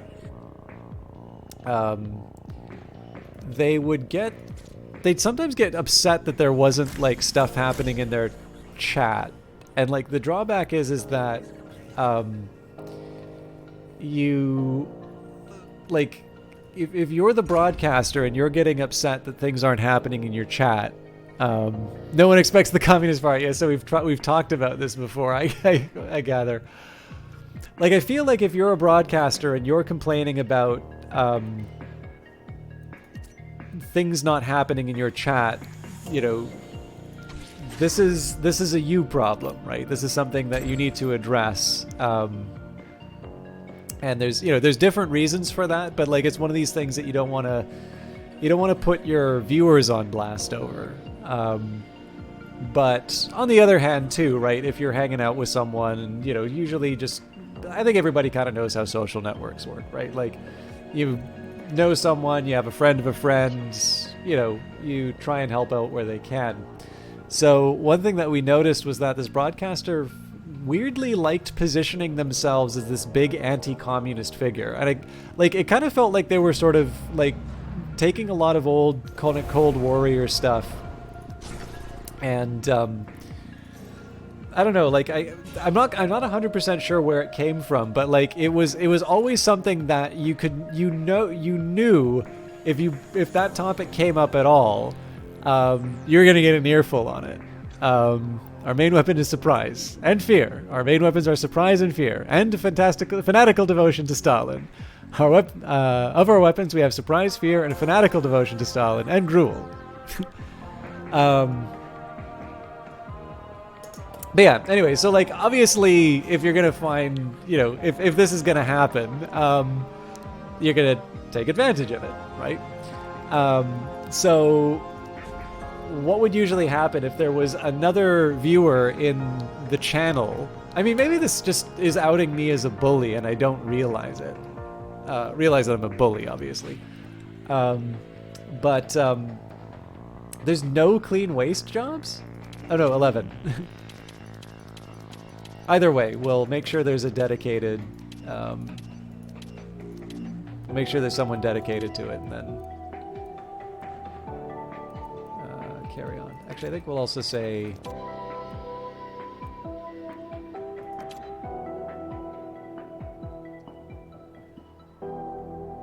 I think dedicated to excuse me, each of our major projects is probably not a bad idea. But yeah, so like one of the things is that like this was a way that I felt it was possible to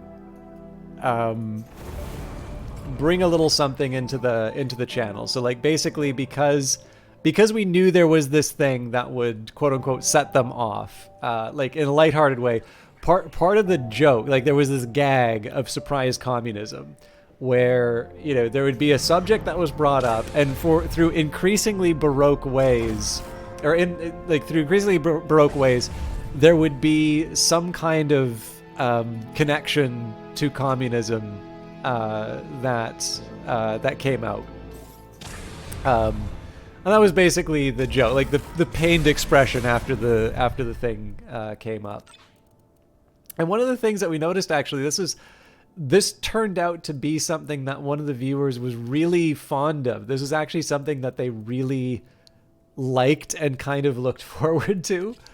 But I think one of the difficulties is that this streamer also took themselves quite seriously. And so after a while, it became apparent that like they were not in on the joke, like that this was something that apparently they were getting legitimately frustrated with, which, you know, again, at that point you just kind of stop. But it's a shame though, right? Because I don't really see how bringing up, so number one, surprise communism is just funny. And number two, like it's a little hard to see how that is necessarily it's kind of hard to see how that's making fun of someone. Or why they would be upset by it. But I mean, it's like, if it's upsetting someone, you stop it, right? So I, but yeah, anyways, they wound up picking a fight in a later stream, so I didn't necessarily feel all that bad to run out. But what was really funny was I found out after the fact, like after I had like essentially I just kind of hit the point where this is kind of gossipy, but that's fine, because like it's on the odd chance that you wind up in that corner of the internet, I'm sure you'll I'm sure you'll be able to spill the tea or whatever. But what I did find, so I did, apparently this came up later, and what happened with me basically was, I think the guy had been drinking the one night. Anyways, they kind of wound up picking a fight, and I kind of know how to handle it. It's not like I run into this a whole lot, but I don't know, I'm a lot more secure in myself than I used to be. So if somebody's like trying to cause a problem, then you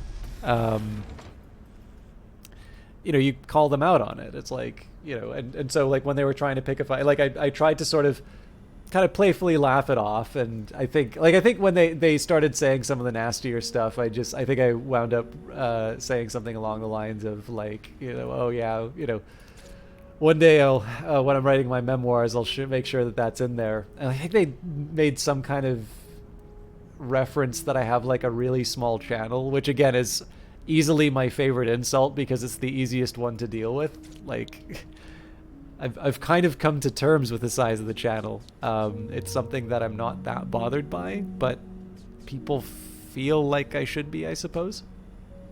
So those are honestly the best ones because it's a little bit like someone making fun of your shirt. Presumably if you've developed a very strong emotional attachment to your shirt, there may be other problems. But it can be, the fact, like basically it's just kind of, essentially the person's identified that they don't really have a tool to hurt you with, which is always a nice discovery. Nope, I should have put them there. But yeah, so anyway, I did the memoirs line, and then I think I can't remember exactly what they said, but it was something along the effect of, lol, you don't have a big channel, where I'm sort of like, pot? Meat kettle. But the reason I'm going on this really tedious anecdote was apparently someone didn't get the memo that I was among the unmentionables. So they brought in surprise communism. Like they just kind of did that on their own, and apparently the way that they went. Oh yeah, sorry, I was talking about picking the fight. Like, so after I did the I'll be sure to put that in my memoirs or something like that. It was like really, really clear that they really wanted the thing to be a fight. And so I just said it at the time. It's like, it seems like you want this to be a fight, which is, that's up to you. But I can be a lot meaner than I have been. And that was basically when they sort of backed down, which is like, yeah, fair enough. In any case, it's the old bully thing, right? Stand up to them, and all of a sudden you discover that, oh, they don't quite have the cowardice of the convictions after all. But what I was very amused by was after the. So I found out about this because I was talking after the fact with someone. And eventually it comes up. Like, you can't have something like that and then not have it come up in the conversation afterwards. It's like, oh, so what happened with, you and such? And I was like, oh, well, how do you, the first question I have is, how do you know about that? And then they kind of say what happened. So first of all, for me, it's like, okay, so number one, that's hilarious that surprise communism exists beyond me. But I said, number two. So apparently the version that the official version of what happened, the state-sanctioned version, is I am someone who can dish it out but not take it. To which I say, well, I throw myself at the, the mercy of the viewers. You can decide that for yourself.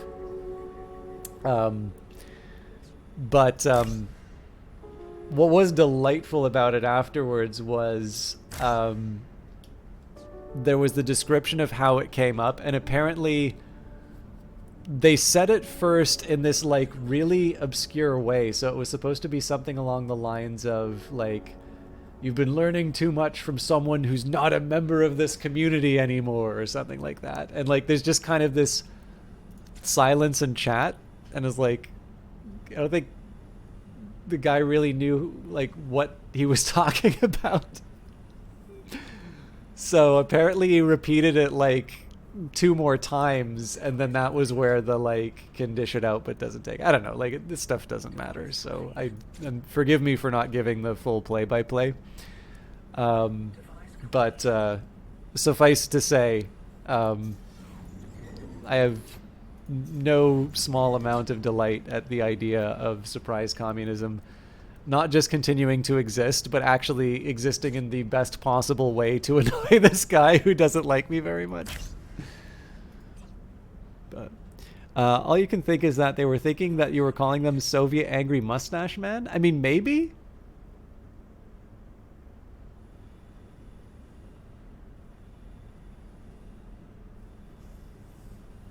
I don't know. It's a tough one, right? Like, you know, again, I don't really like. Twitch is not the sort of thing that you want to like go all in on, right? Like you don't want to be mean to people. You don't want to invest too much in terms of like your sense of self or something like that. Like again, this is one thing that to me I kind of have difficulty dealing with is there obviously are people who take themselves very seriously on Twitch, and it's a tough one to deal with just because I just don't really think this platform matters that much.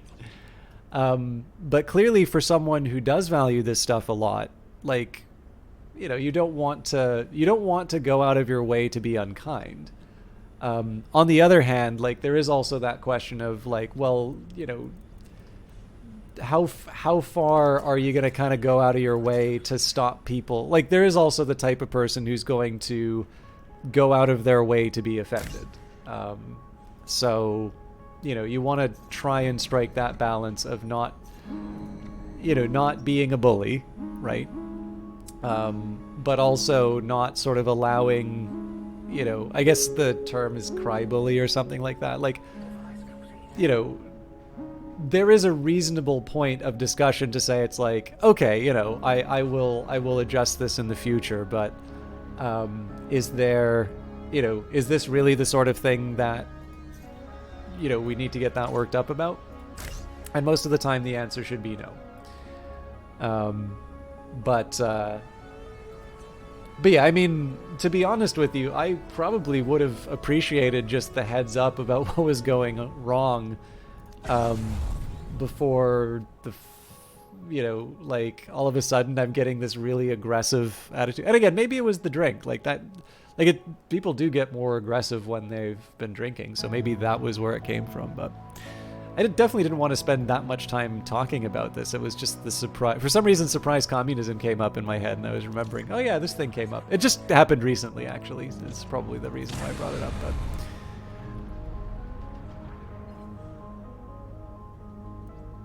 all right. So we lose a few of our surplus here, but that's not the end of the world. We are. I guess one question is, do I want to try and defend myself before the attack? I think I do, actually. So what I'll do is I'll load up at the crevice. So I do kind of want to have the batteries load up.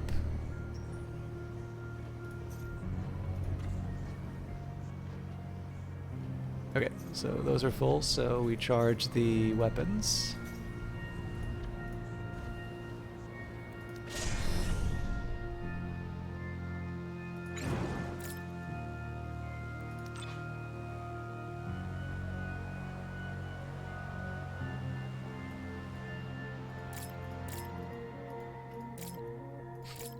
Okay, so apparently the ship decided its mission was done. Ah, well. I'm not exactly going to complain about being able to rebuild my site here. So I think we'll probably give this until the next wave, and then I probably should work on the data thing I was working on, especially because, again, I haven't been all that coherent tonight.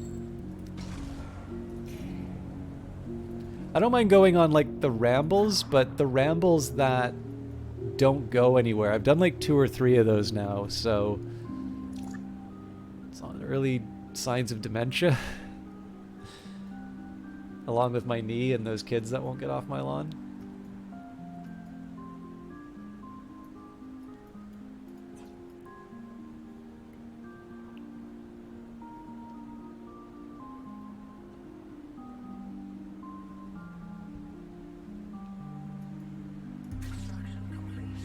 of our way, Council Puppet, and you will be spared our wrath. Probably should have paid attention to the amount of power this stuff's consuming.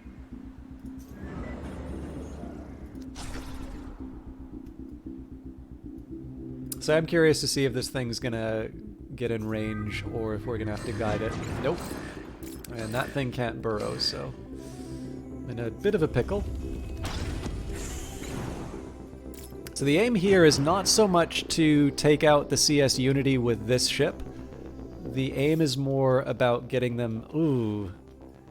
Okay, I think what I'm going to do is I'm going to pull them into the range of the defense turret, and then we're going to one-on-one the common salvation. I am, however, going to try and... I think it's probably best if we just go directly to the turrets this time. There are a few weak points in terms of the overall power structure, but I just don't think it's worth all that trouble. So, in any case, we're gonna take some damage, but we'll also we can dish but can't take.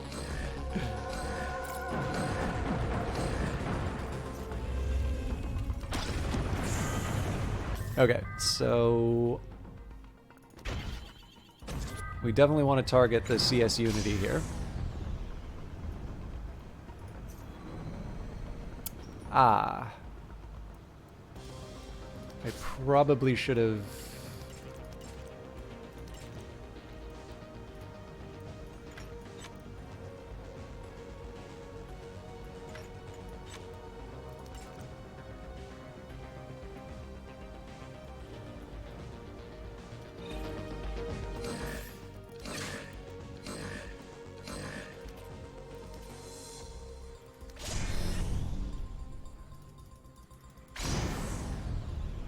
Forgot to target. Oh, God. This is probably the more dangerous of the two. Okay, so how do we cut this thing off from power? Ah, damn it. They've got batteries as well. This needs more than 2 guns.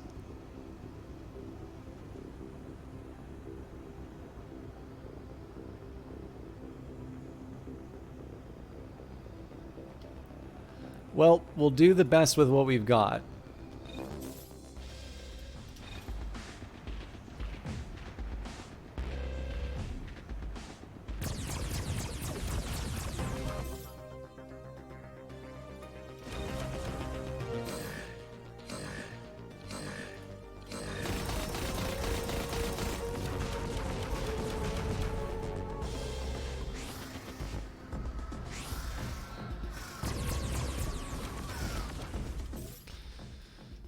Yeah, so the problem here is I don't really think we're going to be able to do enough damage to take out their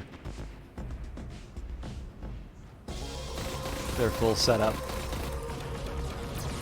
Then again, I suppose the thing that we really need right now is we just need to be able to last long enough to be able to take out the CS Unity.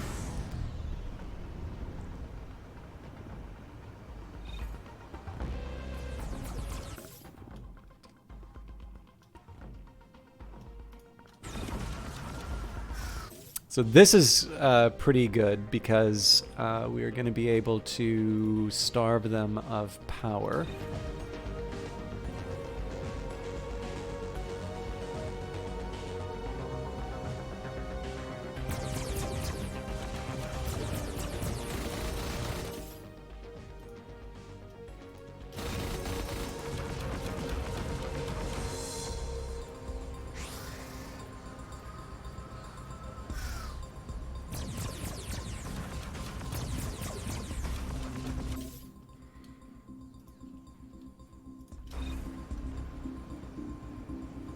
So you can sort of see, right, the relative progress of the different guns. With a slightly better equipped ship, we'd probably be able to... Oh, actually, we might be doing it. Because if we can keep on this pattern, for now, it doesn't matter if that battery Now we're gonna have to take out the battery.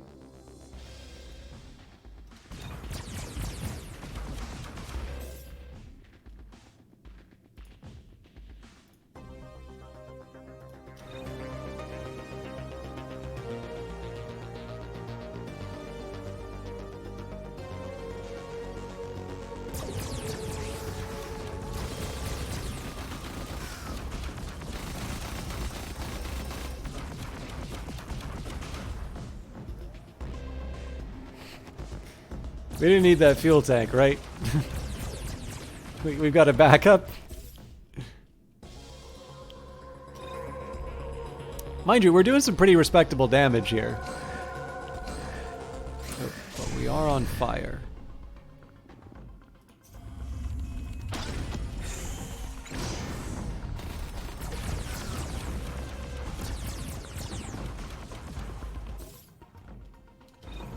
Yeah, we're starting to lose control.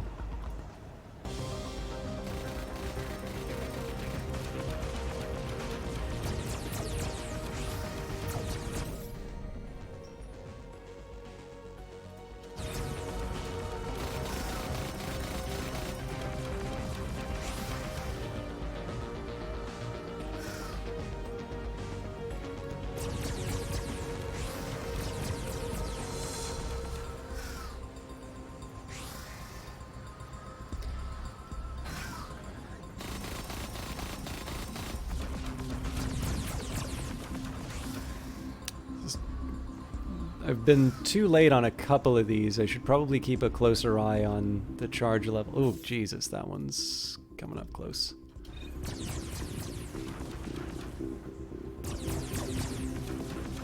Yeah, too late. That thing's still got power. Okay, well, we'll take our lumps, see if we can cut off this one. Oh, this one's gonna hit us too.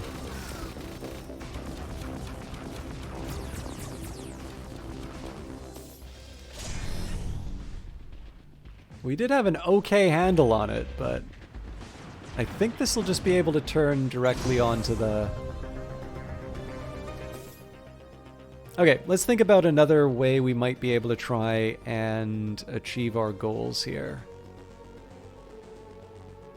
So I could try just going straight for the power generation, but I don't think... Well, okay. Let's try it and just see what happens. Because it's obvious that, like, this has run away from us. And we're out of power.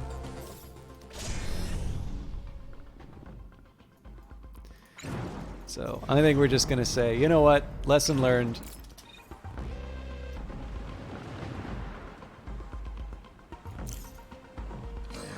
I'm definitely gonna need to bring a stronger ship to the next fight.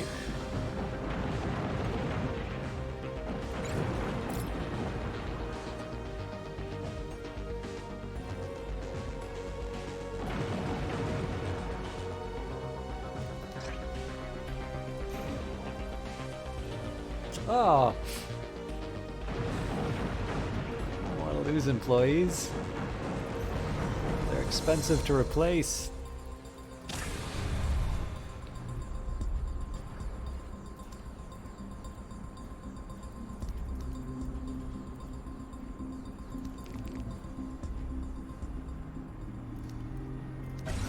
How many rebel ships will you destroy before you see the light and join us, Founder? Okay, so there's obviously a lot of repairing to do. I'm actually feeling a bit better about the overall state of the playthrough, though. So, we seem to be in good enough shape. I'm going to dismantle this mine. I'm also going to dismantle the roadways. I am going to want to... I want to make sure that this ship is ready to go before I commit too much to the road.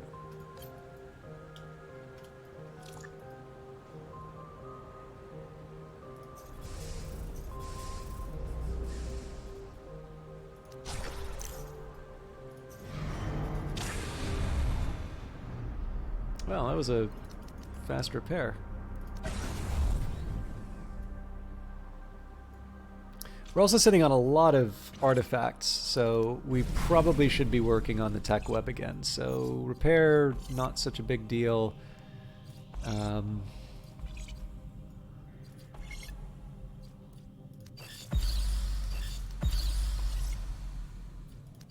Trade tickets and waste generation, I think, are decent.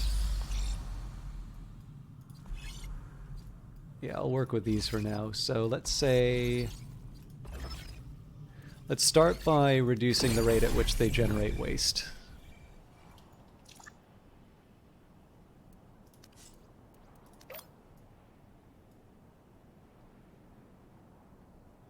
Throw all those idle workers into the cannons. Yeah, actually, we didn't have that many idle people on the ship, but I definitely like the idea of unconventional warfare.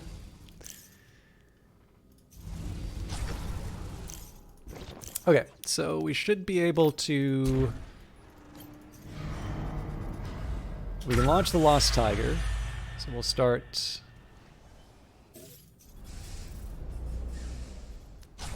spending too much of my isotopes, but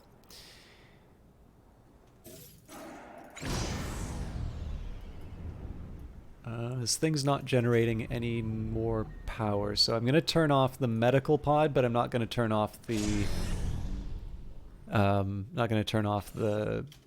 whatchamacallits.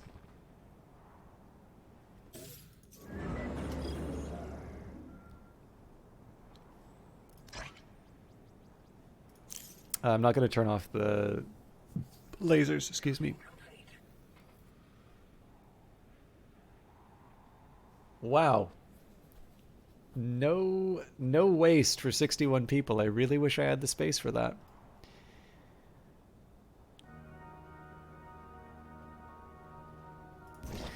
Okay, so we'll rebuild the road.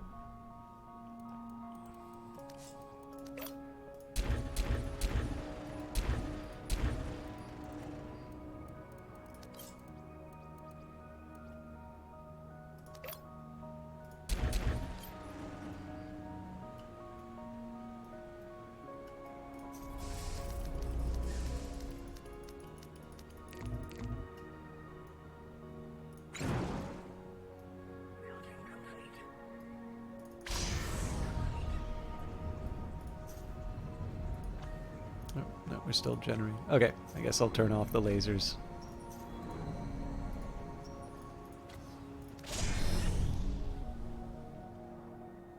At least as long as I don't hear a ship kind of flying into the area and beating us up.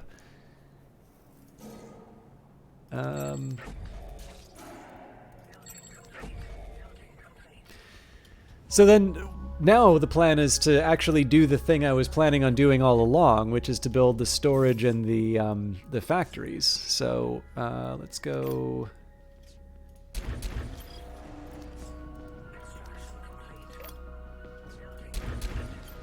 Okay, so connect you.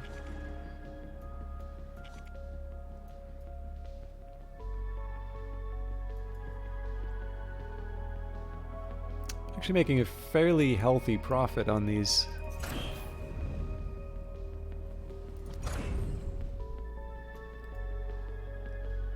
And what I'll do, once these are built, I probably do have to wrap it up. I apologize for the less than stellar broadcast. But what I will do is a recap of just what the goals are going to be for the next phase, assuming that I can do it. Again, I am expecting a new computer part to hopefully actually do the upgrade that I wanted to do earlier. So I may have some difficulty preserving the save if it turns out that way, but we'll see.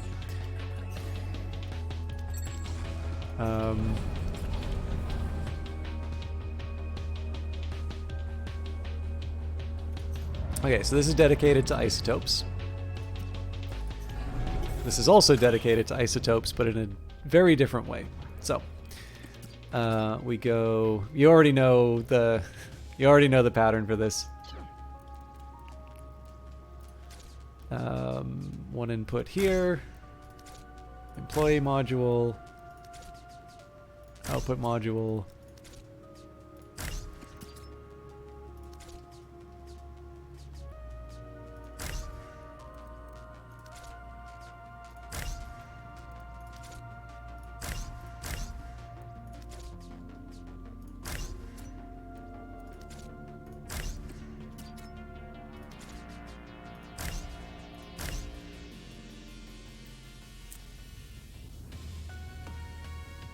I'm trying to think if I want to make the second line of that or not. Probably not now.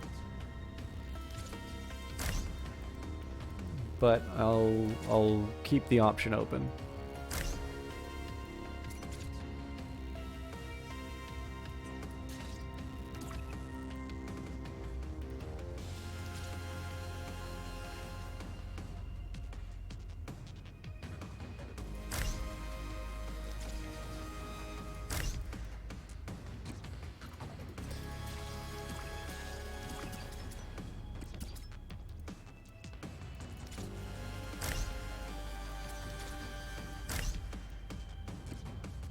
I'll confess, the fact that it always adjusts the two still drives me bananas. I know it's the decision that they want, and it's probably even the right one. It's just not the one I want. So I always whine about it. All right. So, relay. So again, this is just making sure everything's properly wired up. And then storage, storage, storage. Storage. And then bridge, and then I believe I can put a waste receptacle there.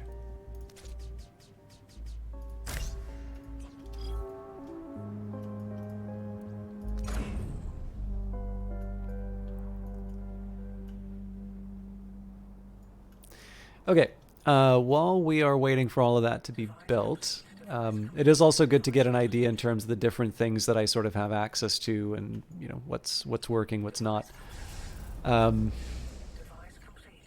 Next day, we're going to be able to buy the last batch of trucks. We probably don't need that many, but it's just nice to have an enormous fleet.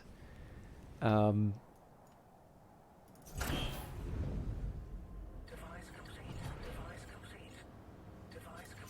yeah. We're ready to set this up for isotopes.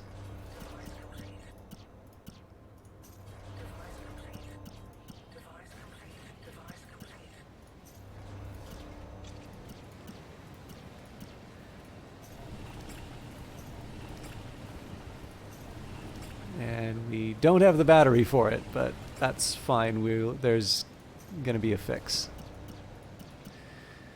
Okay, so I'm happy with that setup. I'll build a second one when I think we have the capacity for it, but I have a feeling there's going to be a bit of waste. The important step, though, is that I can get rid of these guys. Okay, I'll keep one around. Disable that.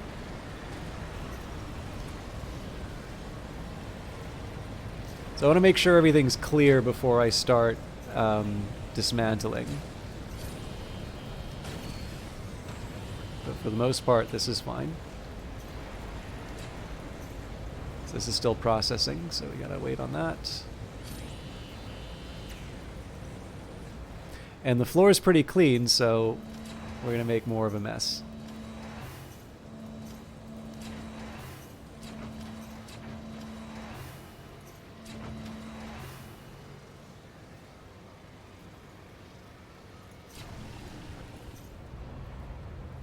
Okay, so output's done.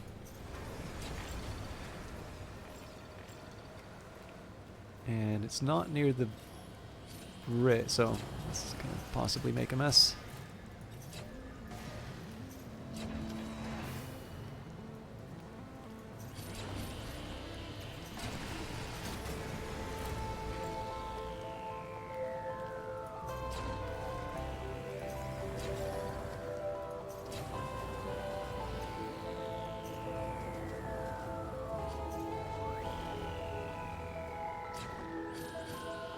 We're out of mineral ones. I was definitely surprised by that.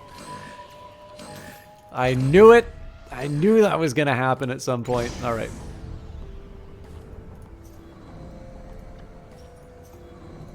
We can't afford to send the thing underground, but we should be able to take out the Light of Rhea.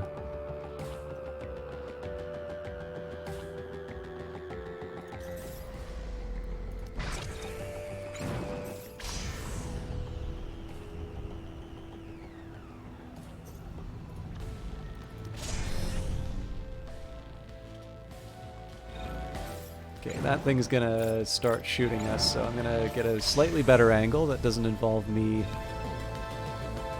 getting taken out by enemy fire. I do not understand why it doesn't consider this to be an enemy in range, though. Okay. What are we up? Jesus Christ. Okay. This is actually not as scary as it looks.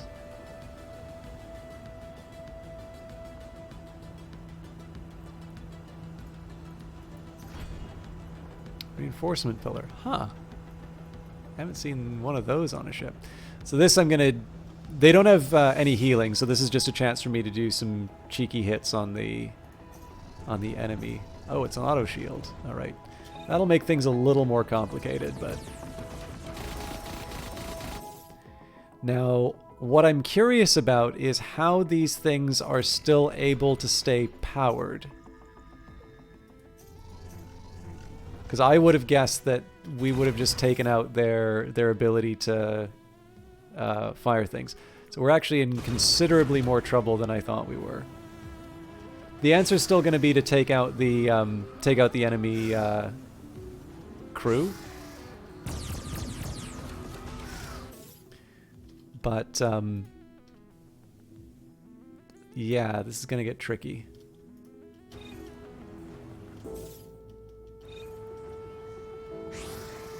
Wait, where's the power for all this coming from? It can't possibly be from these.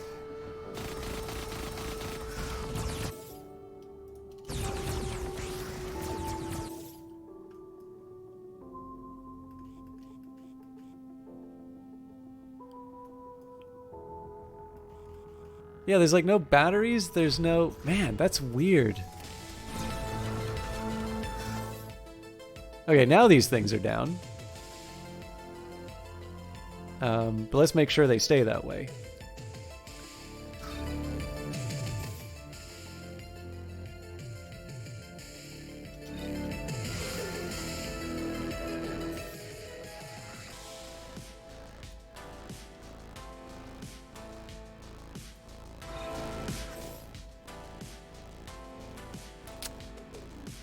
I also want to take out crew members, so... Ugh.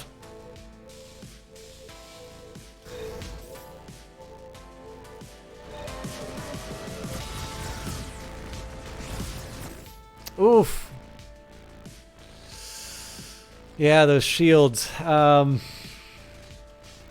don't know if that was the best choice for me to make.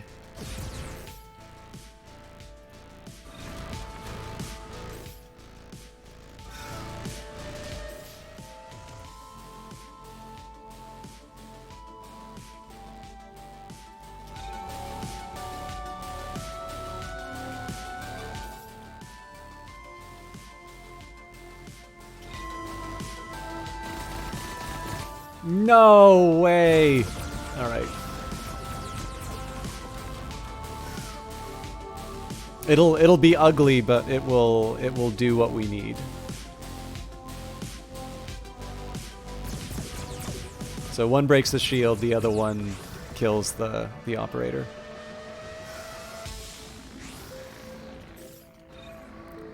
So I'm gonna wait till it's almost fully charged. Okay, so there is someone operating it. Okay, so there's not that many people with full health left.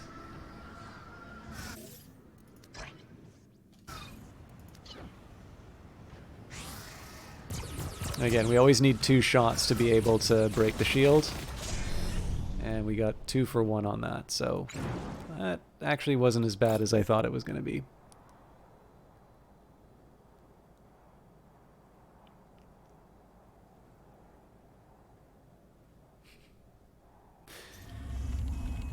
Okay, that's going to be a scary part of the world for us, I think. But I am happy that this is up and running now. There's actually a really good argument for upgrading this mine. We are also starting to suffer in terms of energy, so I'm going to preempt that with upgrading the fuel turbine, and then we'll get ready for... Well, we've got the turret here. The challenge is that if I want to build a turret out on this end, I'm going to need the power for it, and that's basically the problem I'm trying to solve right now. In order to basically keep everything running, I'm either going to have to shut different parts off, or I'm going to have to generate more power through some means. Then also, if I want to build a turret, like I can build it in the rocks, I can build it here, but like none of these are really ideal. The better option is just to take out the rebel base up here. But that's definitely a tomorrow me problem, again, assuming that I find a way of preserving the save. One bit of good news, though, is that even though this is not the nicest place for my people to live, it is nowhere near where any of the pollution is going to be generated. We've got a mine here, we'll have a mine here. All of the different places where pollution gets generated not only are they not near where the people live, but they're going to be blowing up to the north. What do I have for power options? I can build power options. I can build power inside, like generators inside of my factories, like this. So you can build a small generator, which is a fuel cost 1, energy output of 3, and it takes up something like 5 slots, I think. You can get 2 and 6. So everything, the trade-off is basically 1 fuel for 3 energy. You'll notice it's 1, 3, 2, 6, and 3, 9. Obviously, the large generator takes up the largest space. I had always sort of thought that the large generator should generate more power based on the number of tiles that it takes up, because obviously it's harder to fit. And so I think there's probably some people who might think that a combination of like medium generators might be better. I am one of those people, incidentally, because you could take... I'm not actually going to build it this way, but you basically do something like this. Right. So here we've got 24 power.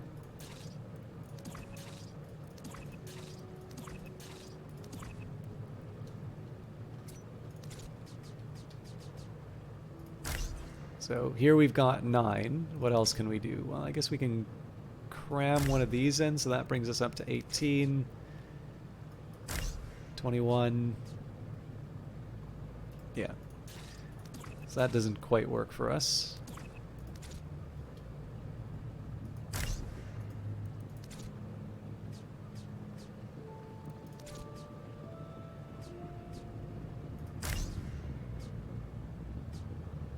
Yeah, so the Tetris game, at least in this size, Tetris game doesn't really work that well for the large generators.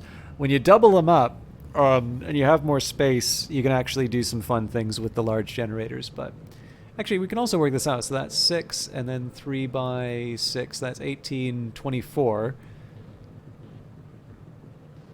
This takes up 5.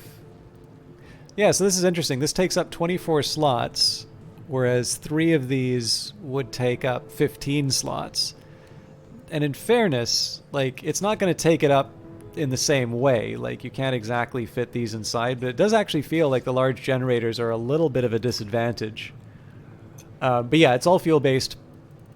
If I want fuel, I can build the fuel fabricators, but generally, once you get to a certain scale, it's better to build the buildings. So a fuel turbine, for instance, costs 200 mineral construction units. Oh, that's right. So it's actually better if I just show you one of these things in operations, because it only gives me the TFEF. So this fuel turbine, which is 2 of them combined and leveled up to 3, generates 38 fuel, which is considerably more than the one in my headquarters, where it's generating 5. And then the fully upgraded energy plant. Oh, that's interesting. I did not know that energy plants had an effect on residential now. Makes sense, but yeah,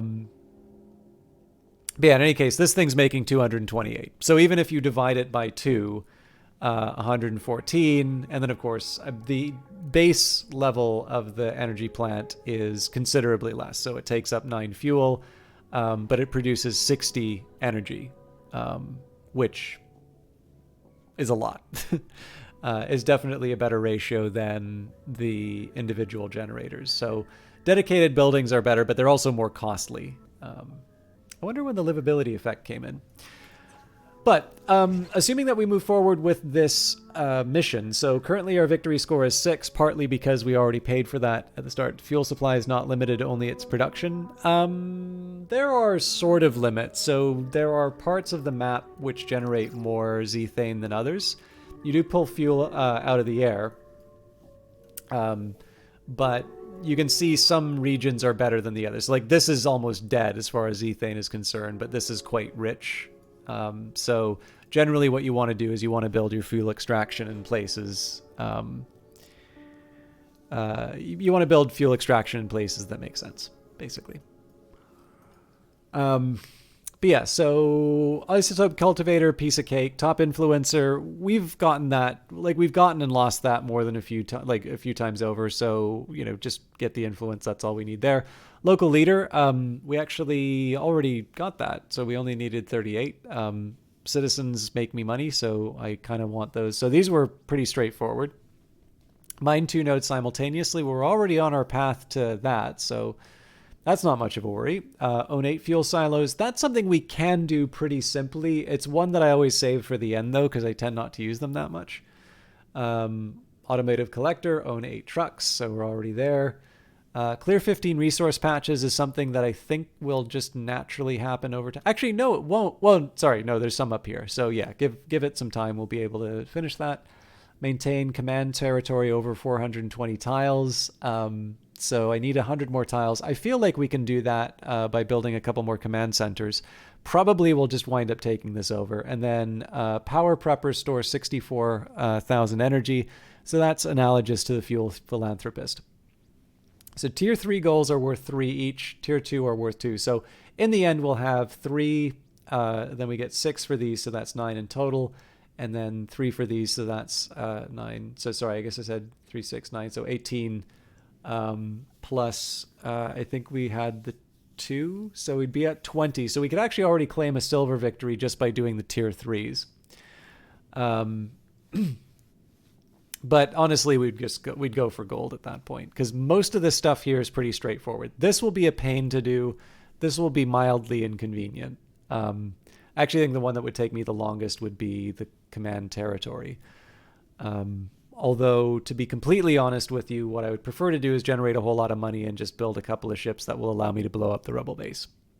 But that will happen another time. Now that we've got the isotope sort of loadout built, I am going to worry about my minerals. Normally I don't need to, but you can see here that I don't have any tier 1s left, and there aren't that many sites for me to claim. Actually, maybe we'll get the last of these. Anything that gives me free minerals without giving up artifacts or inert ruins.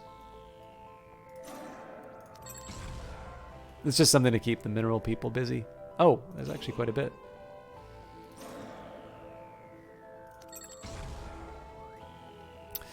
So I'll have to wait on the last one. But yeah, essentially it's just a matter of building a mineral equivalent of this isotope setup that I built here.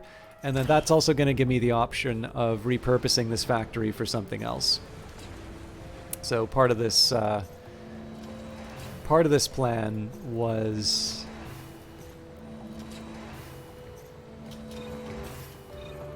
I never knew that you didn't see where the waste you have to be on pause to see where that goes. This is a little aggressive, but I'll do it one more just because we've got these. So I'm creating all of this waste just because I do eventually want to dismantle all of this stuff.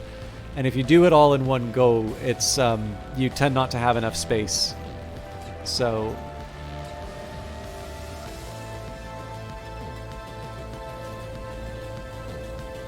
I will add another worker here.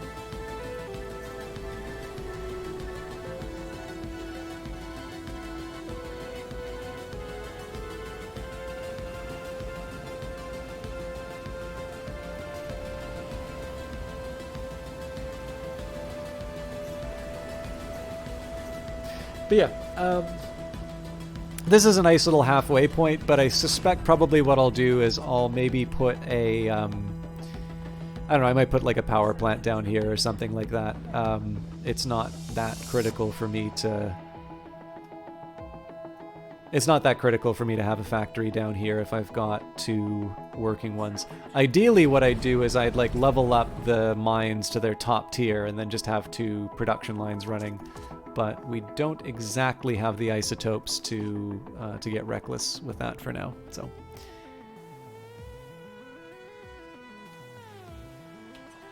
Anyway, thank you everybody for watching. I think next week, I've got a couple of, it's like a little bit of a, it's a tough call to say where I'm at with all of this. I quite like Industries of Titan, and I'd like to make more progress in the campaign, but I am acknowledging the possibility.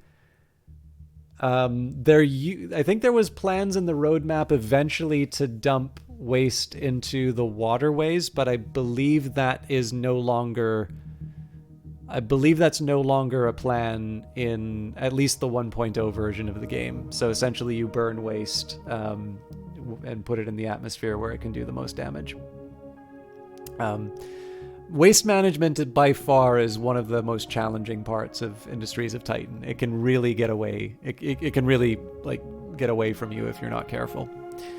But yeah, so my default preference is actually to do Industries of Titan or Phantom Brigade. I think if I do wind up losing this save, which again I'm thinking is a possibility, I will probably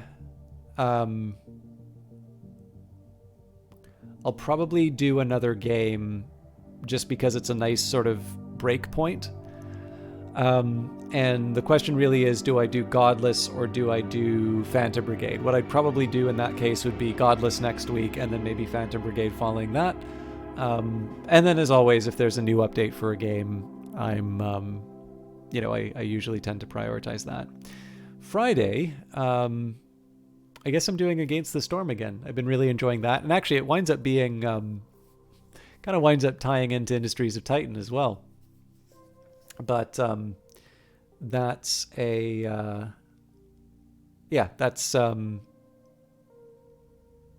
couple days from now, hopefully while I'm like fully rested and able to string a cogent sentence together. And then of course next Monday, Terra, well, like I want to do Terra Invicta, but that has not been sparking joy lately, and it's not because of the game. I don't know. We'll see. But yes, and as always, I know there's at least one strong preference for Industries of Titan that's been stated in the channel. So for those of you that do have a preference for one of the games over the others, do feel free to let me know. Like, I definitely don't leave the selection of games specifically to chat. And I always sort of take this I always sort of take this stuff as an indicator, usually for something that I get an opportunity to do later on. I don't often get a chance, I've really been stumbling over my words. What I usually tend to find is that I'll be offered a key for something and it'll tie into something that is like related to something that somebody said. So like, what's an example of a game people would want me to do? Resident Evil. Like the answer will always be Resident Evil. But which I've never played before, incidentally. But like, that isn't necessarily something that I'm going to pick up automatically. Cause like everybody plays Resident Evil. Like, is there something specific that I have to add on this is the question that comes from it. But if there's an opportunity to play a game which is inspired by Resident Evil, that seems to have an interesting take on that kind of game, and somebody's reaching out with keys, that can mean the difference between me saying, thank you for your interest, I really don't have time to cover something like this, to saying like, oh, actually, I'm going to make some room in my schedule to cover this. This looks really interesting. So with all of that in mind, if you have a preference for Titan or Phantom Brigade or any of these other things. Like, I don't mind it when people express those preferences. But I as it is, I do try to come up with an even division between Industries of Titan, Phantom Brigade, and the fourth. Well, we haven't done Godless except for the demo, but we'll be adding that as well. Now, there's a couple people who I can host, and I'm going to give a slight preference to somebody who is hanging out in chat. So some of you have had a chance to see the Wolf Arok.